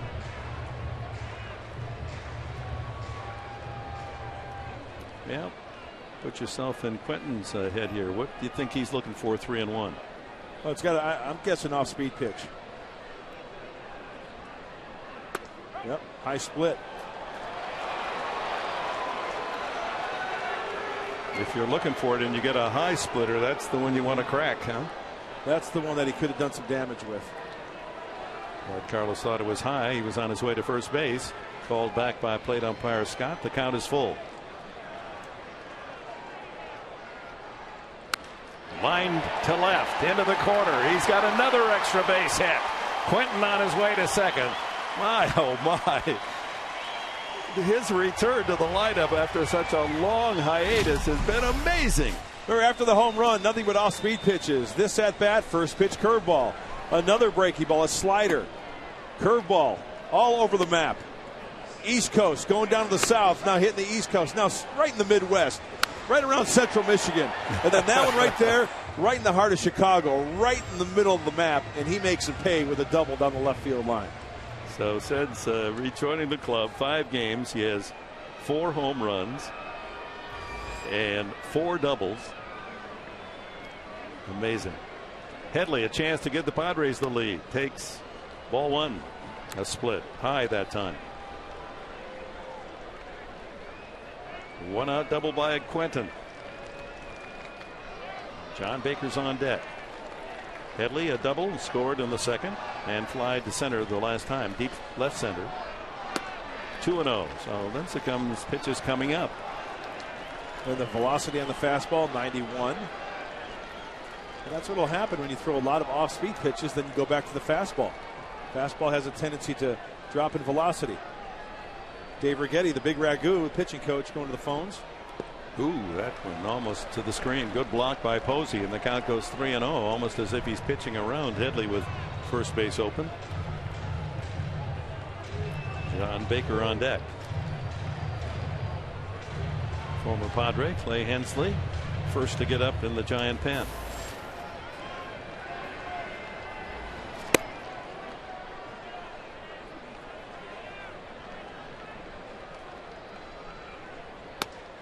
Green light at 3-0. Fastball.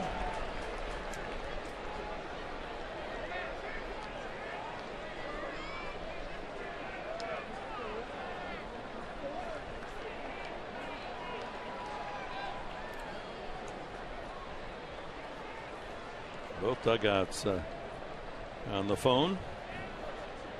4-4 tie. We're in the last of the 6th. One out double by Quinton. That's at the knees, and the count is full again on Chase Headley. Pitcher's pitch. Fastball right at the knees, split in the heart of the plate. I'll bet you a dime to donuts off-speed pitch here. Split maybe? Why not dime to a pomegranate? Why it's always donuts? Because they're awesome. Struck him out. Fastball up in the letters. 8 strikeouts now for Lincecum. Well, one thing is, I owe you a dozen donuts. Secondly, it's a 3-2 fastball that he challenges him with. He had him 3-0. He went fastball, fastball, fastball, and got Headley to chase. You want glazed, old-fashioned, French cruller? What do you want? I kind of like anything with cinnamon. Got you covered. Baker flied out and struck out.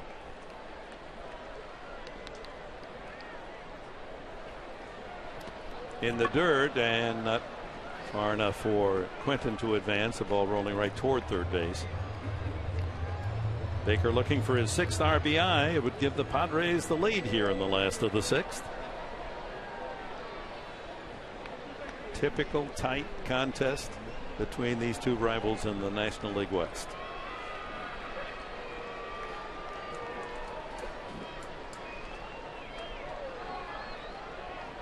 Right field corner wide open. Oh, that didn't miss by much. You can see how far over playing right there. All that real estate down the right field line. Get something off speed.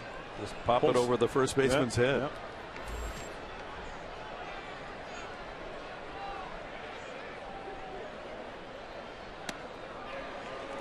Fastball strike. In fact, if you drew a straight line from third base to second base, look at that. See where Blanco's playing? It's kind of a straight line.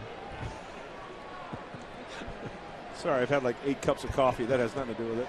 Ground ball up the middle, but shaded towards second was the shortstop Crawford to throw him out. Now a 1-out double by Quinton goes to waste in the 6th. We're on to the 7th.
With you, boy, it's just been a battle of big innings. Yeah, the Padres got on top early, especially in the 2nd inning, but then the Giants came back. Buster Posey, this young man is impressive. He puts on solid at bats, big at bat there in the big inning for the Giants. Anthony Bass cruising along, looked like he was doing pretty well. Coming up in the post-game show, we're going to break down what went wrong for Anthony, what seems to be going right now for Tim Lincecum, and we've got a couple extra features for you, including one that you're really going to want to see about the Stand Up to Cancer program. We're going to have all that for you and more coming up on the post-game show. All right, Mike. mark. We'll look forward to that as Andrew Kashner sets up for the top of the 7th inning. Brandon Crawford and Aubrey Huff is in the on-deck circle. Perhaps that's it for the night for Lincecum. We'll see. Should Crawford get on, they might leave Lincecum in to bunt. Crawford's line to second and fly to left.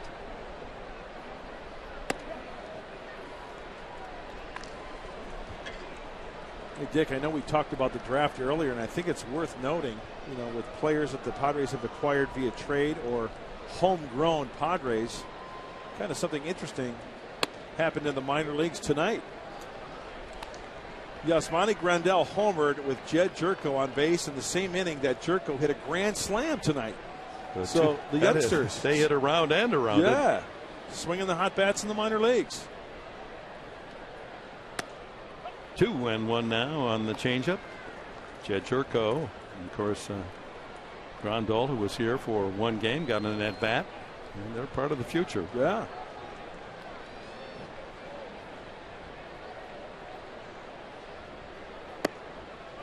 Three and 1, 97-mile-an-hour fastball. So Lincecum, even though Huff is in the on-deck circle, he's got his batting gloves on, and should Crawford walk or get on base, you have the feeling Lincecum will stay in, save themselves a pinch hitter.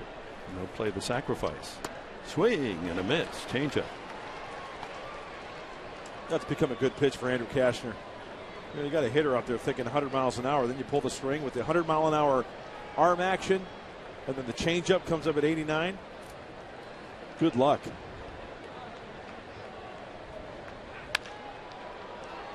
Just foul down into the bullpen. We have time for our Farmers Insurance Report Card. And speaking of the Padre minor league system, here are the 4 players in the Midwest League for the Fort Wayne team that have been named to the All-Star team: Hedges, Peterson, Garces, and Portillo. Portillo has the best ERA in the Midwest League. Hedges, a top draft pick a year ago, the young catcher from San Juan Capistrano. Chase Peterson, a footballer at McNeese State that is developing they saw him as a baseball athlete as well. And he's having a fine season down there. Line drive, center field, base hit. So the number 8 hitter, Brandon Crawford, with a leadoff single here in the 7th inning. And Lincecum will not hit. They're going to bring up Aubrey Huff, the veteran left-handed hitting first baseman outfielder. That was a bluff by Lincecum, perhaps trying to convince Bochy that he should get an at bat.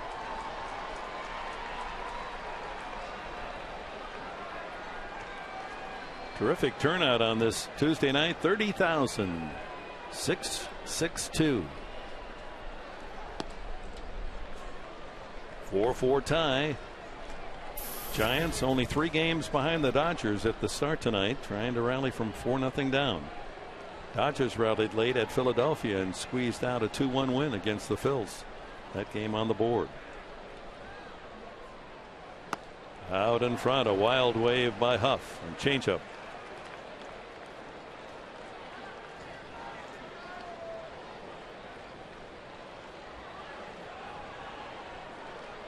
After Huff, to the top of the order, Blanco and Terrio. That partnership has produced a couple of rallies. Runner goes, a little hit and run, and Huff fouls it back. Blanco, with 2 outs in the 3rd, tripled up the gap in left center and scored on Terrio single. And then in the 6th inning, the 3-run inning, started with a Blanco single and an RBI double by Terrio. And Cabrera was awarded a bunt single on an unusual call at first base. And eventually a couple of sacrifice flies tied it. Well, here's a fan trying to outsprint a couple of security guards, and he's going to go down, as does his security guard. And we're not going to show that. We don't want to encourage others to be as foolish. Obviously, there must be some dampness in the grass. The security and the idiot both went down.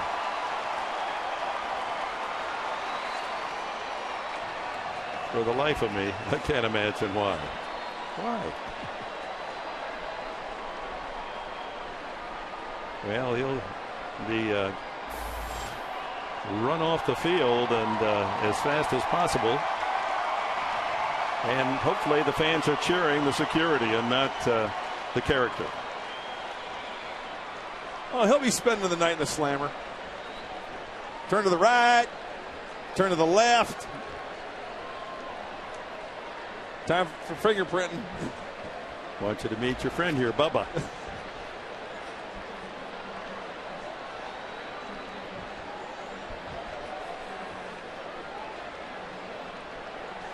Not a good idea, folks, to run on the field, so let that be a lesson to you. Meanwhile, it delays the rhythm of the game, and Kashner, 1 ball, 2 strikes on Huff. Strikes him out, overpowers him with a 99-mile-an-hour fastball. Second strikeout for Kashner.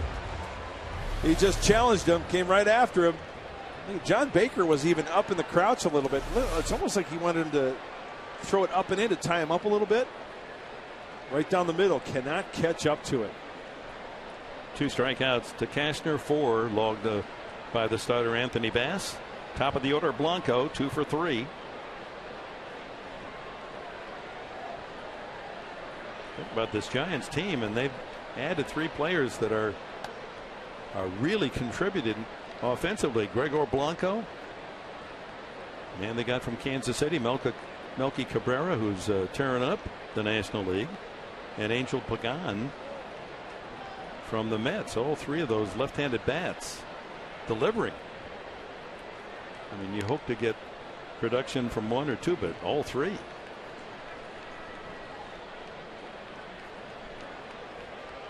One out. Crawford at first base.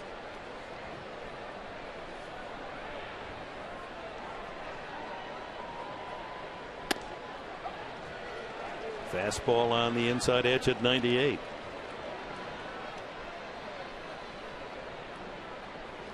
Crawford does not have a steal this year. Right center field, big gap out that way. They're banking on and hitting the ball the opposite way. So let's see if Kashner pitches him away. Almost pitched Alonso away. That throw was wide.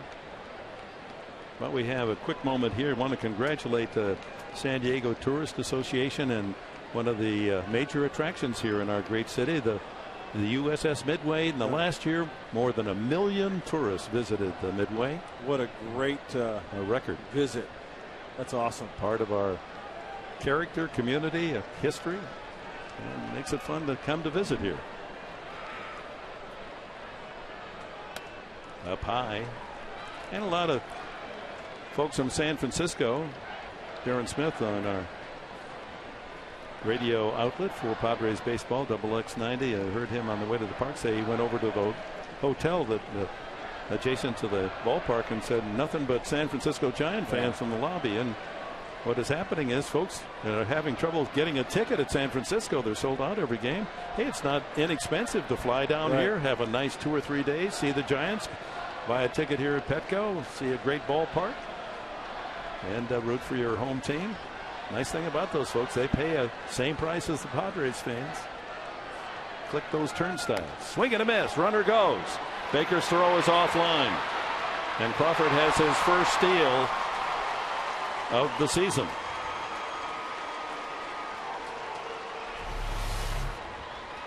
Not a good jump, and once again a good pitch. It was a fastball, just pulled to the shortstop side.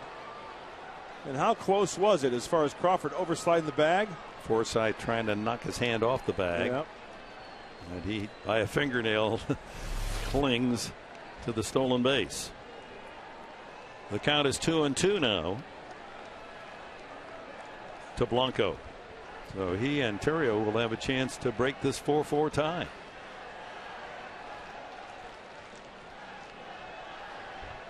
Got him. Overpowered with the fastball at 99. 3 strikeouts, Kashner. You know, that's what I think Andrew Kashner needs to do more of, is the fastball on the inside part of the plate. I think sometimes, just sometimes, hitters might get a little comfortable. Fastballs away, they can just, spin it that way, take it the opposite way. I defy any hitter that can try to catch up. A left-handed hitter, 100-mile-an-hour fastball on the inner part of the plate, trying to catch up with that, good luck. Terrio on base all 3 times against Bass with a walk, a single, and a double. Clips that one into the second deck to the right.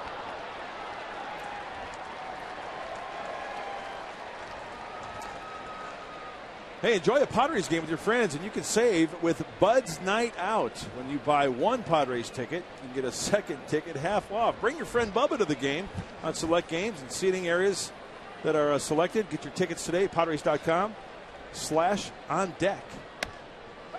That's a strike at the knees. 0-2.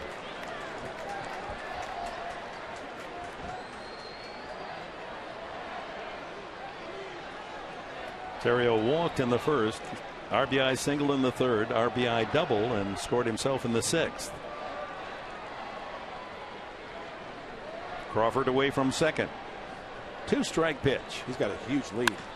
Line drive by Alonso into right field. Kotsay up with a ball. Here comes Crawford. He scores. Giants 5, Padres 4. Terrio, what a night for him.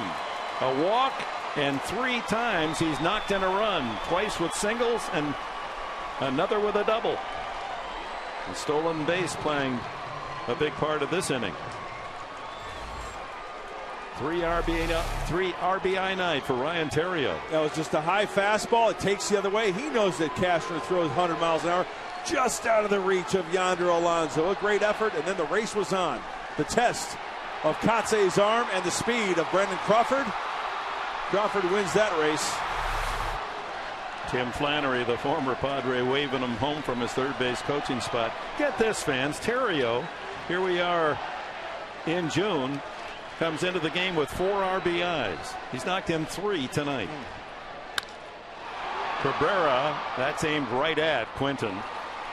And the inning is over, but damage done. A single by Crawford, a stolen base, and a 2-out single Terrio, and San Francisco leads for the first time.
Big play. NL West. Dodgers to Seattle to take on Ichiro and the Mariners. Baseball Night in America telecast presented by Budweiser begins Saturday at 4 Pacific time, only on Fox.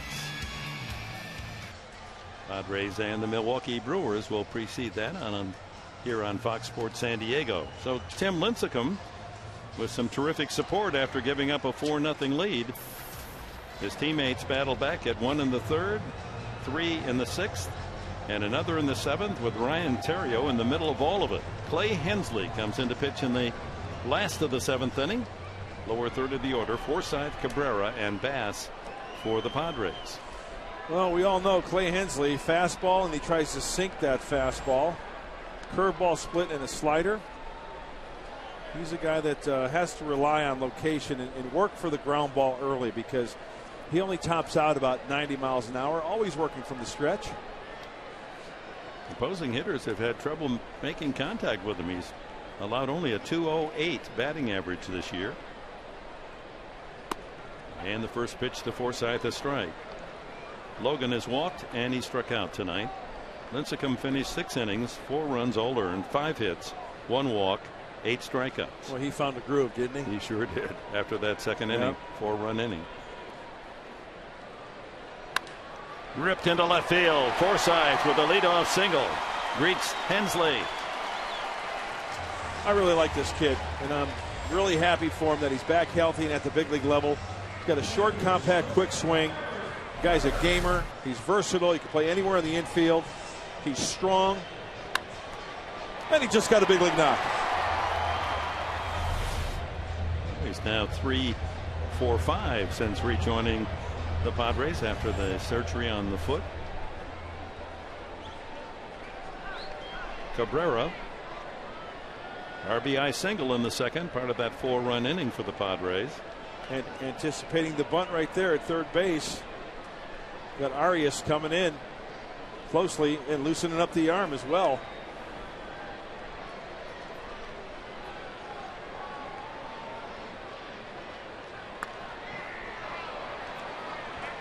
Very sharply bunted. Amarista is on deck. Apparently, for the moment at least, he'll be hitting for the pitcher Cashner.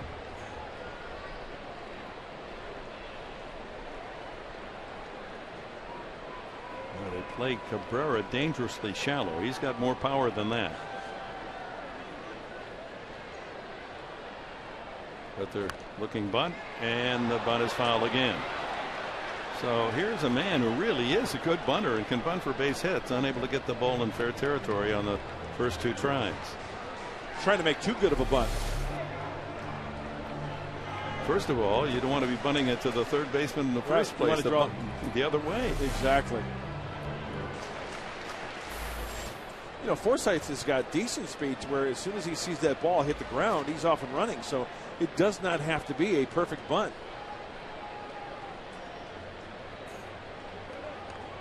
No one out. Tying run at first base. Blocked by Posey. Curveball. Hensley now 32. Broke into the big leagues with the Padres in 2005. 2006 he was 11 and 12 primarily as a starter.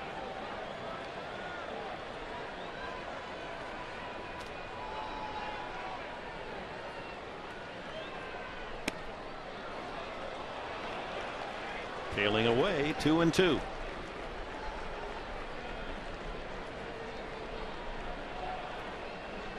Remember, Clay Hensley is a Padre starting up at Dodger Stadium, taking a bat off the head. Broken bat, barrel hit him right in the head. In between innings in the dugout, got ice and he's bleeding.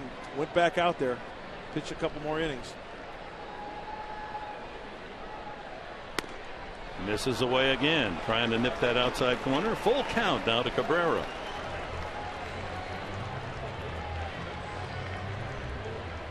That year with the Padres in 2006 was his winningest, 11 victories.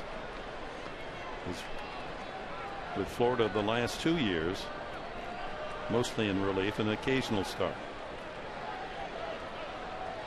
Big pitch right here, isn't it? 3-2, no one out. Tying run at first, Forsythe. You can see what Hensley's trying to do, trying to keep the ball away and have something that Cabrera hits on the ground, maybe trying to pull to induce a weak ground ball.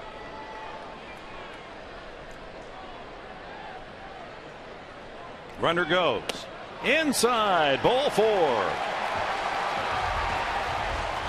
Oh, 2 on with no one out for the Padres here in the last of the 7th as they try to answer the Giants' go-ahead run in the top of the inning. Well, we hope you'll join us as the Padres honor the men and women of the U.S. Army on Sunday, June 24th, after the Padres come back from a 10-game road trip, a 105 game on Sunday. U.S. Army Appreciation Day presented by USAA. After the Padres take on the Mariners at 1:05, Junior Padres, you'll be able to run the bases after the game. Tickets are available, Padres.com, or call 619-795-5555. See, the Padres, as you look at Bruce Bochy, pondering exactly what he didn't want to see happen with Hensley. Give up a single and a walk with no one out. Amarista, the batter for San Diego, hitting for Cashner. Padres, they go on the road to Milwaukee, Seattle, and Oakland. Come home 3 against Texas. Get to see the Rangers. Look ahead, folks. There's some tickets you'll want to locate. And then 3 with Seattle. And Amarista pulls back, takes strike 1. Now here's where you want to bunt the ball to the third baseman to draw him in because of the force play at third base. Jeremy Affeldt, a left-hander, getting ready in the San Francisco pen. Infield drawn in at the corners.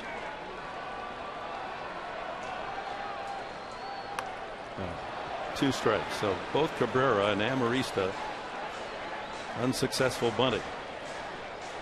Trying too good of a. I mean, don't get frustrated. It doesn't have to be a good. Just bunt it fair. Yeah, if you just get it 10 feet toward the third baseman, you've done your job. Well, see if you can come through with a base hit. 2 good base runners, lots of speed represented in Forsythe and Cabrera, carrying the tying and go-ahead score. And he bunts a ball that almost hit him. Strike 3. Well, the fans didn't like that at bat.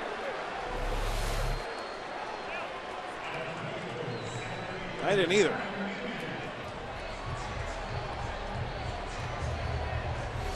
You just figure a middle infielder, not of significant size, that the one thing they can do is bunt. So that's a bad at bat for young Amarista. So the top of the order, Cameron Maben. He's tapped out, 2-run double, and struck out. Little things mean a lot in this game. Yep. Those that don't necessarily show up in the box score the next day. Well, in the outfield for Maben, they're pinching the gaps a little bit. Cabrera and Blanco, little bit towards the right center and left center field gap. So down the line, a lot of real estate down the line. Oh, right field corner. Yeah. Hello. Look at how much room there is out there. Down there.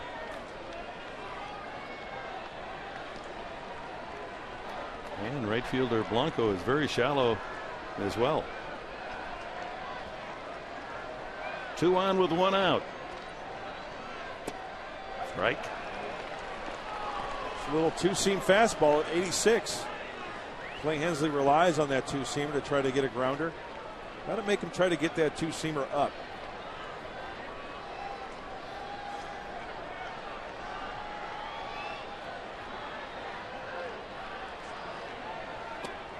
He went around.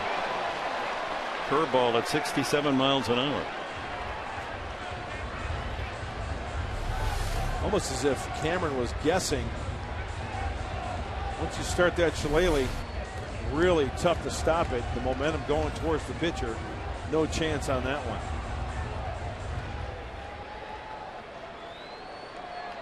It looks like Cameron's moved up in the box a little bit too. His back foot is not on that line. He's moved up in the box a little bit.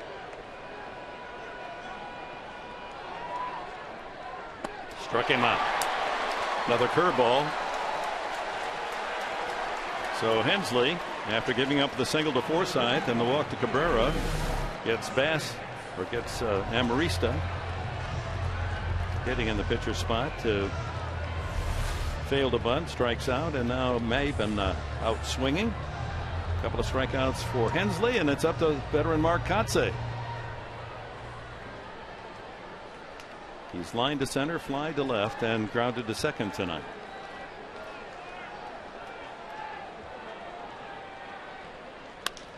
Hits that ball to right field, not deep. Blanco there, and the inning's over. Padres get a couple men on, but leave both Forsythe and Cabrera. We go to the 8th.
Giants.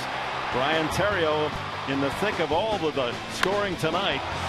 Posey with a sacrifice fly, and it was suddenly 4-all. Then Terrio with a 2-out single to right field put the Giants ahead in the 7th inning. Terrio 2 RBI singles and an RBI double, and scored a run tonight to lead the Giants attack.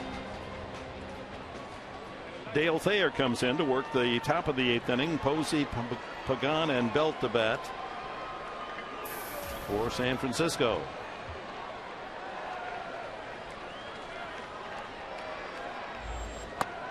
And Posey, for a right-handed hitter, you know, left-handed hitters, seems to me they always look smooth. They're real good hitters that just got such a artistic swing. You don't say that much about right-handed hitters. This is an exception. He just has such, it reminds me of Al Kaline. He had such a level, perfect swing and got his lower body into it, and the timing. All of his at-bats tonight just have been, whether he gets a hit or not. He's got a double, a ground out, and a sacrifice fly. And you see him from the side. Good pitch by Thayer. The two-seamer comes back to catch the corner. 2-1. Well, we know how talented Buster Posey is. There's no doubt about that. You know, the ankle might be still, it might not ever be the same. But I'll tell you one thing, the swing will always be the same. He's got a good one. 25 years of age. Chops that one to first to Alonso. You won't get him out that easily very often. And you can kick off the summer with the Padres at the Ultimate Cookout presented by Verizon. That's coming up on Friday, June 22nd. That's against the Seattle Mariners. Come early, sample some of the best barbecue in San Diego, and there's some good ones here. It all starts at 5 o'clock in the park at the park. Plus the Padres and the Mariners action at 7:05, and the post-game fireworks show. Quite a Friday night. Mark it down, Friday, June 22nd. Tickets available at Padres.com or call 619-795-5555. Pagan is lined out, struck out, and singled.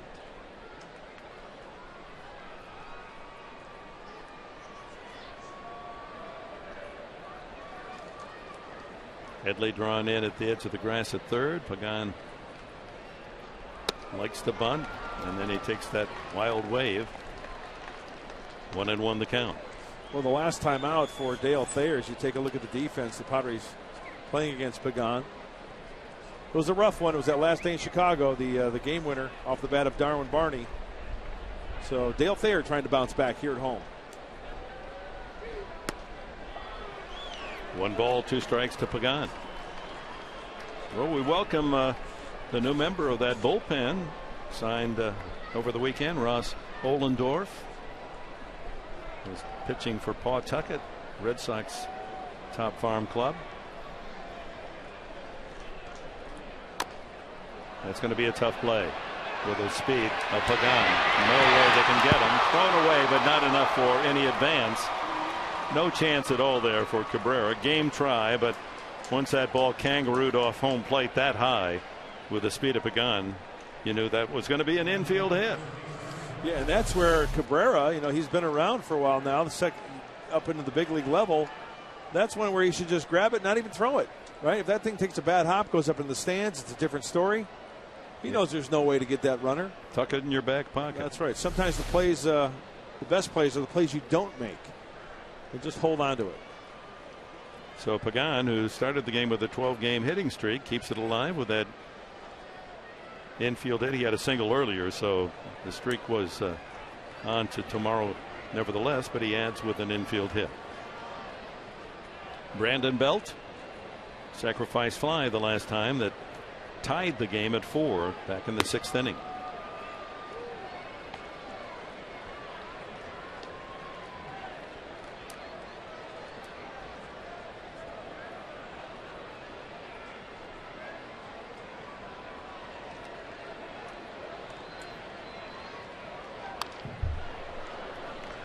Nice cut, 1-1. He somewhat facetiously said at the start of the game tonight that the addition of Ohlendorf to the 25-man roster means that the Padres are now #1 in grade point average in the major leagues. He's a Princeton grad. High fly ball. Maben says, "I've got it," in left center. Tucks it away for the second out. Well, Monday on Fox Sports San Diego, you can catch a new episode of Padres Weekly. Annie Hellbrun and the crew. Inside look at how the Padres are preparing for the week to come. Tune in for in-depth interviews, instructionals, plus find out what's on the horizon for the Padres. Padres Weekly, Monday at 8 on Fox Sports San Diego. It's an off day for the Padres Monday. They'll be making their way from Milwaukee to Seattle.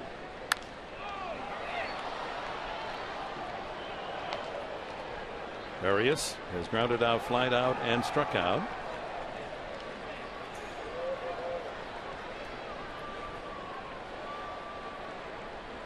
Pagan has 1 stolen base tonight, 11 on the year. Bounced right through that hole. Sing-I single. Nice try by Forsythe. Now the throw to third. They got a chance. That is a great play by Forsythe.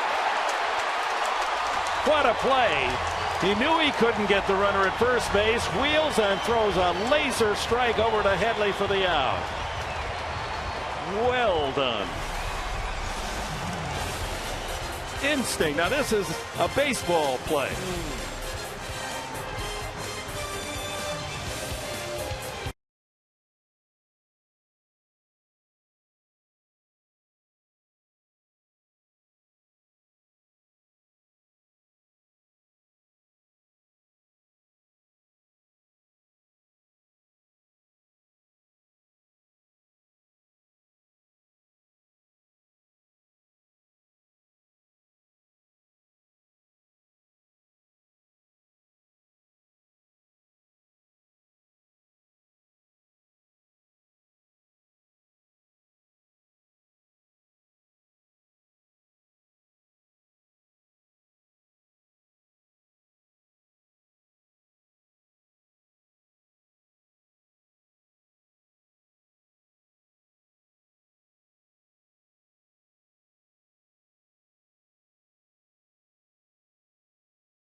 Growling from 4-0 down.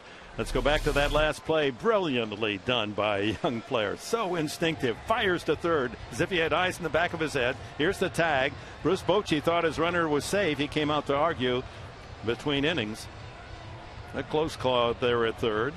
I guess they all even out, huh? But what a big league play, folks. You just witnessed a heady player realizing that gloving the ball in shallow right field cannot get the runner to first, and just anticipating that runner going to third. Yeah. That's one of the better plays I've seen in a long time. And plus the throw. The whole package. That was a major league play by a young player. And that's what you love to applaud. The fact that instinctively, as he went for the ball, once he stopped it, he knew he couldn't make the play at first base, and he anticipated that the runner might be trying to go first to third. Not many young players are that baseball bright. Okay, as he dives, right, he makes the play. There's no way you're going to get the force at second or the runner. So on the fly to Chase Headley. That's big league, brother. Now somebody may have yelled third. I'm sure somebody did. It wasn't like we didn't get any help, but you're going to have to like this young guy. He's got some punch in his bat, and he can play second, third, and shortstop. Yonder Alonso. Padres, a shattered bat. Barrel goes out to second base. The throw to first base in time for 1. So Alonso's struggles continue now. 2 for 28. 0 for 4 tonight. 3-1 on the putout. Excuse me. Had my eye on the barrel of the bat and going right at the second baseman. Oh, you talk about getting in the kitchen of Alonso. That was below the label.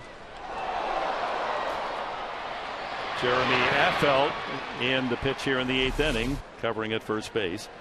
And here's Carlos Quentin, a double and a home run, his 4th in 6 games for Quentin. Both those came against starter Tim Lincecum, who gave up only 5 hits. 4 of those in the 2nd inning when the Padres scored their 4 runs. Yeah, let's see how Affeldt works Carlos Quentin. He's got a fastball, curve, and a split. He'll come after you. Jam Quentin with that first pitch fastball. Was that a splitter? Looked like it had some split action to it. Quentin unhappy with himself. He said, I shouldn't have been swinging at that one. Double and a home run. He did strike out in the 3rd.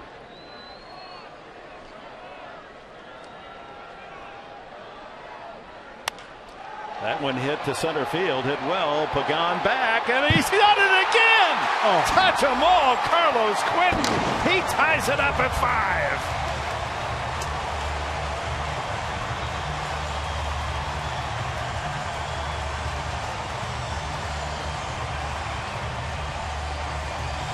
What an amazing, remarkable start for Quentin. This guy is unbelievable. Well, lefty on righty. First pitch split in the dirt. Second pitch, see ya. Golfs that one over the center field fence and against the backdrop, some 420 feet or more. I'll tell you what, Carlos Quentin is making Petco Park look like a bandbox. This place shrinks when he comes up to the plate, does it not? Now that is a man. He's tied it up, and Headley tied up on that pitch by Affeldt. It's 1-1. But he's almost single-handedly keeping the Padres in these games. He did all 3 in Chicago. In the win on Friday night against Arizona, he's in the thick of things. Takes Sunday off and comes back re-energized. Certainly does that. 10 total bases tonight. He likes the ball down. He likes the ball down and in. Tell you what, you talk about going to your bag and picking out a driver. He drove that one. Yeah, he's winning the long ball contest. So far, he's hitting only 1,003 slugging percentage, 1,348. Go down and get it. Strong like bull.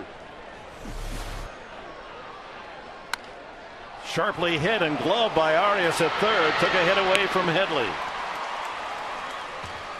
Good play by the young third baseman. 2 away. You talk about a great play. Left-hander, breaking ball. Arias to his right, to his left rather, and plenty of time because the ball is hit so sharply to square up and fire a strike over the belt. Baker hits against a left-hander for the first time tonight. He's 0 for 3. Almost hit him with that curveball. Well, Houston Street activated today. A couple of rehab performances to test out that right arm at Lake Elsinore, and back with a big club. Loop to short, and Crawford able to make the play. But the Padres are tied at 5 on the broad shoulders of Carlos Quentin. A tee shot to straightaway center field. We're even at 5.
Mazda CX-5 with 35 highway miles per gallon.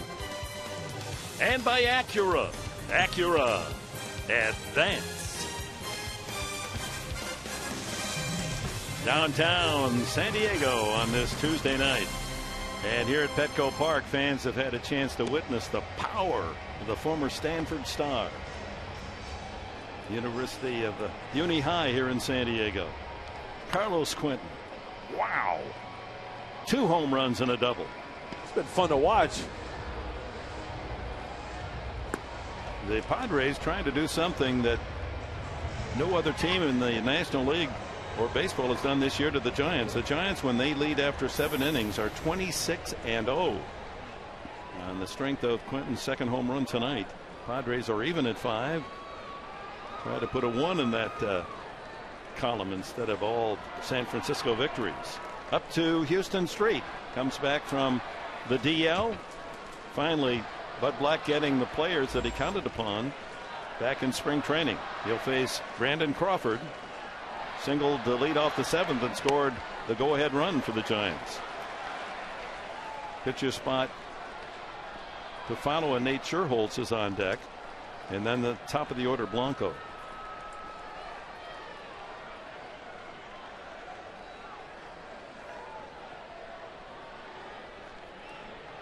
Think about it. This is the first time since in the middle of March in spring training that Carlos Quentin, Houston Street, Mark Kotsay, and I'm leaving out one more, have been in a Padre uniform at Forsyth at the same time. Yep. 4 players. Good point. Until tonight haven't been together at the same time. And you wonder why the Padres have had trouble winning. Just think of what Quentin might have done if he'd been in the lineup from the very first game. Those 4. They hadn't played. And then you add Ross Ohlendorf, another new face as well. Lifted. Foul territory. Headley. And we throw it down to Layla Rahimi. Layla.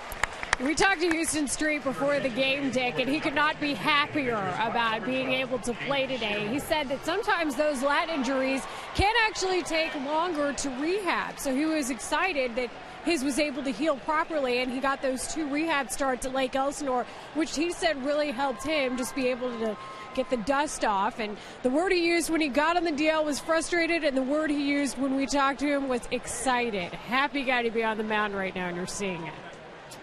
And a chance to be thrown right in the thick of a very important first game of this series. Nate Scherholtz is the pinch hitter for Jeremy Affeldt. There are his numbers for the season. A good pinch hitter. Scherholtz has a couple of pinch hits this year. 1-1.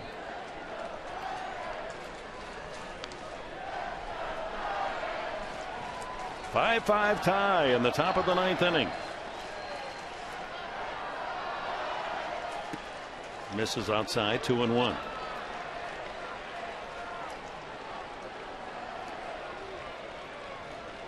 it's been a highly entertaining game. Padres take a 4-0 lead. Then the Giants chip away 4-1. Get 3 in the 6th to tie. 4-all. Take the lead the next inning. Way out in front of a changeup. Well, we saw the numbers when Houston Street is healthy, and that's why it's so good to have him back, as he's got Scherholtz way out in front. It looks like he's throwing all of his pitches with good command. Fastball, breaking ball, and the changeup. Got him. Another changeup. 2 away here in the Giants' 9th inning, and we go to the top of the order. What was that song by Chuck Mangione back in the 80s? Feels so good. Tell you what, Houston Street's feeling a little really good right now. Pride and joy of Rochester, New York. Chuck Mangione. Yeah, that was a great sound. Great song. And his whole sound. I don't think it wasn't a real trumpet. It was one of those funny horns that he played. Not funny, but it was different. Gregor Blanco. Looper to left. That's trouble. Drops on the line, and Blanco with his speed will make it to second easily. That's a little wedge shot. Blanco, 3 hits tonight. Boy, the top of the order, Blanco and Terrio, have been tough to keep off the bases. That was very Ichiro Suzuki-like. A running start and just slapping at it. Could he have placed this ball any more perfectly? It's got that spin off the bat going away from Cabrera, so he hustles out of the box and finds himself on second base. And just as Carlos Quentin has been the man of the night for the Padres, here comes the Giant star with a bat, Ryan Terrio. 3 times up he walked, and he singled in a run, doubled in a run, and singled in a run. Good stop by Baker.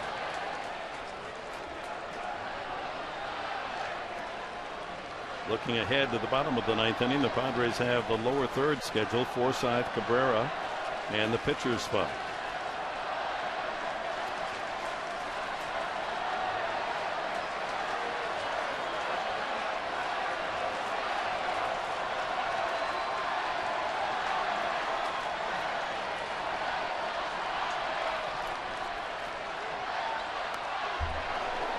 Terrio's taking some good swings. Yes, belying his .236 average and only 4 RBIs coming in.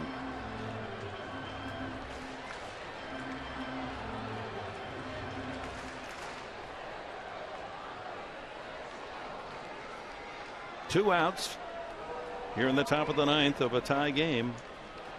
Blanco, speedy leadoff man, out at second base. Slider away.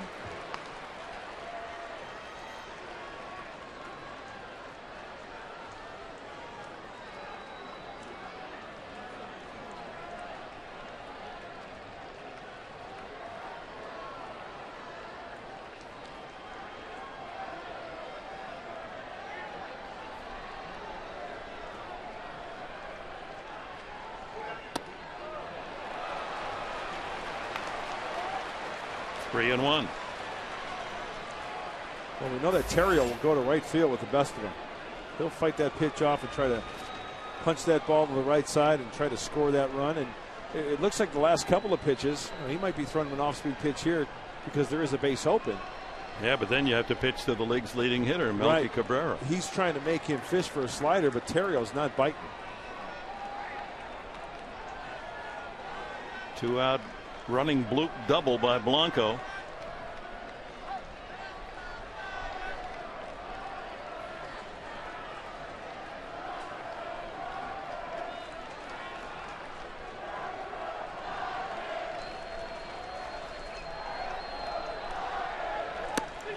That's on the corner, says plate umpire Scott.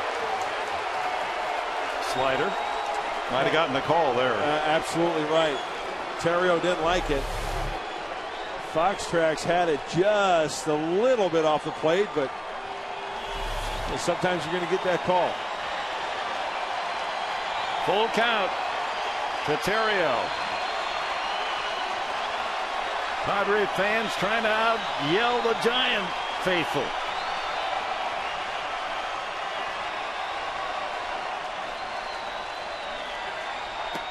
That's ball 4. So 2 on, 2 out, and now you just have to get out the toughest hitter in the National League the first 2 months of the season.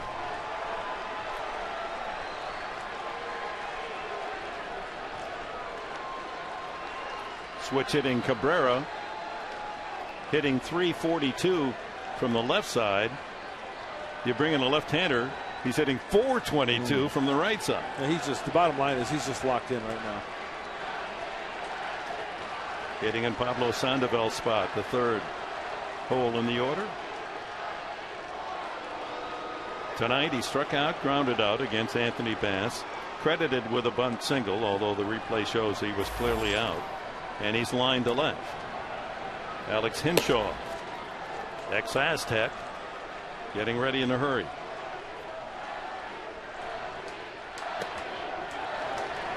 Strike 1 on the fastball.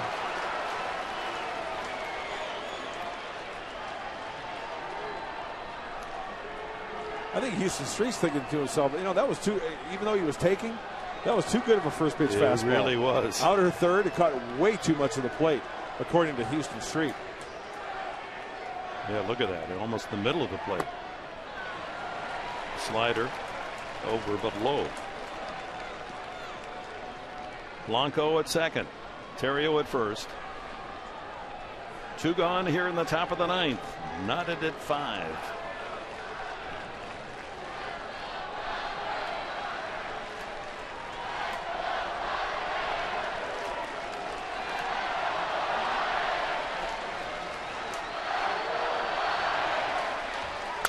Back to the mound, but off Street for a base hit. Watch out as they turns at third. Blanco and holds. Bad luck. Street had the ball. Cabrera safe. See how they scored. Should have been. Well, let's see how in the replay. Right in the glove of Street. You got to play that, huh? He staggered a little bit as he came off the mound. You know what? If you ask Houston Street, he'd probably be the first to mention, yes, I should have had that baseball. A very makeable play. It looks like they're going to credit Cabrera with an infield single. What a night for Cabrera. He gets a gift called at first base on he should have been out on a bunt single. He gets, instead of that being called an error, he's credited with a hit. And now you have to base Buster Posey with the bases loaded. Ground ball to second. There's the out, and the inning is over. A dramatic top of the 9th, and Street leaves the bases jammed. Oh my, more to come.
Carlos Quentin has had some game tonight with a couple of home run solos and a double to lead the attack for the Padres. Tied it up with a homer in the 8th. And here's Steve Edlifson, the 4th pitcher used by Bruce Bochy tonight. Edlifson, 3.77 ERA, and opponents have had their share of hits, a 2.93 average against him. Logan Forsythe, a walk and a single and a strikeout. 1 for 2 tonight. He singled leading off the 7th inning, and Cabrera followed with a walk, and the Padres could not take advantage against Clay Hensley.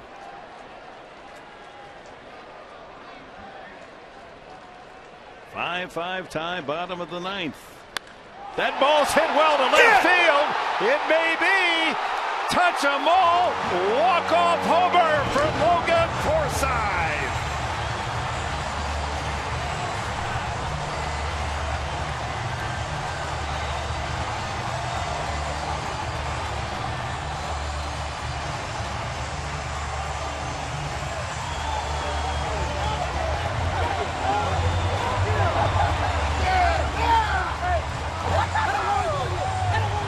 two players that Buddy Black has not been able to use for the 2 months of the year. No wonder he's giving him a hug. Carlos Quentin with a couple of home runs. The kid, Logan Forsythe, with his first home run of the season. Did he get it all?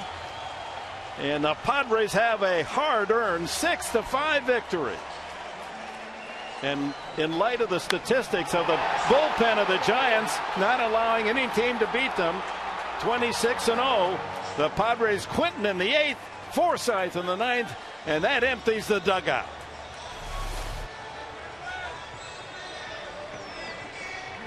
And there is our Carl's Jr. star of the game, and you have to do something special to wrest that away from Carlos Quentin.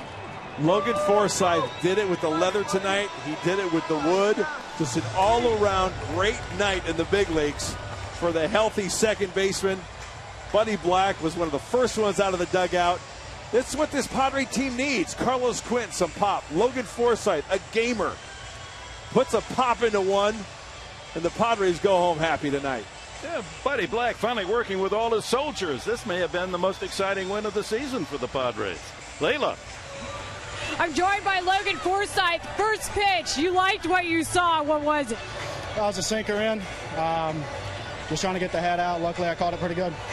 Logan, you're part of a huge defensive play, too, just with the throw to third in the 8th inning. How did you know what decision to make it so quickly? Well, he's got some speed, so when I dove for the ball, I came up looking, and he didn't slow down, so I just got rid of it because I could. You guys were able to get to Tim Lincecum early today, and you capped it off with the home run. What's that like for you? Oh, it's great. This is the boost we need right here. I mean, we need to get going, and hopefully we keep playing hard. It's going to work for us. You think you'd be able to produce this much just coming off the DL as quickly as you have? I'm just doing what I can for the team right now. Just trying to stay consistent for these guys, and hopefully it stays consistent. Getting it done defensively and offensively. Logan, thank you. Thank you. Thanks. Guys, back to you. Thank you, Layla. The former Arkansas Razorback, Logan Forsythe, hammers a home run. Walk-off win for the Padres, 6-5 here at Petco. Let's go to Mike. What do you mean you can't hit home runs at Petco? Don't tell these guys. Carlos Quentin, Logan Forsythe getting the job done. Can't wait to see you folks on the postgame show. You'll see it all again. We're going to break it down for you, show you just what they're doing to turn things around. You're going to hear from Buddy Black. We'll recap the draft. Don't want to forget about that. And a great feature on standing up to cancer. See you in a few moments.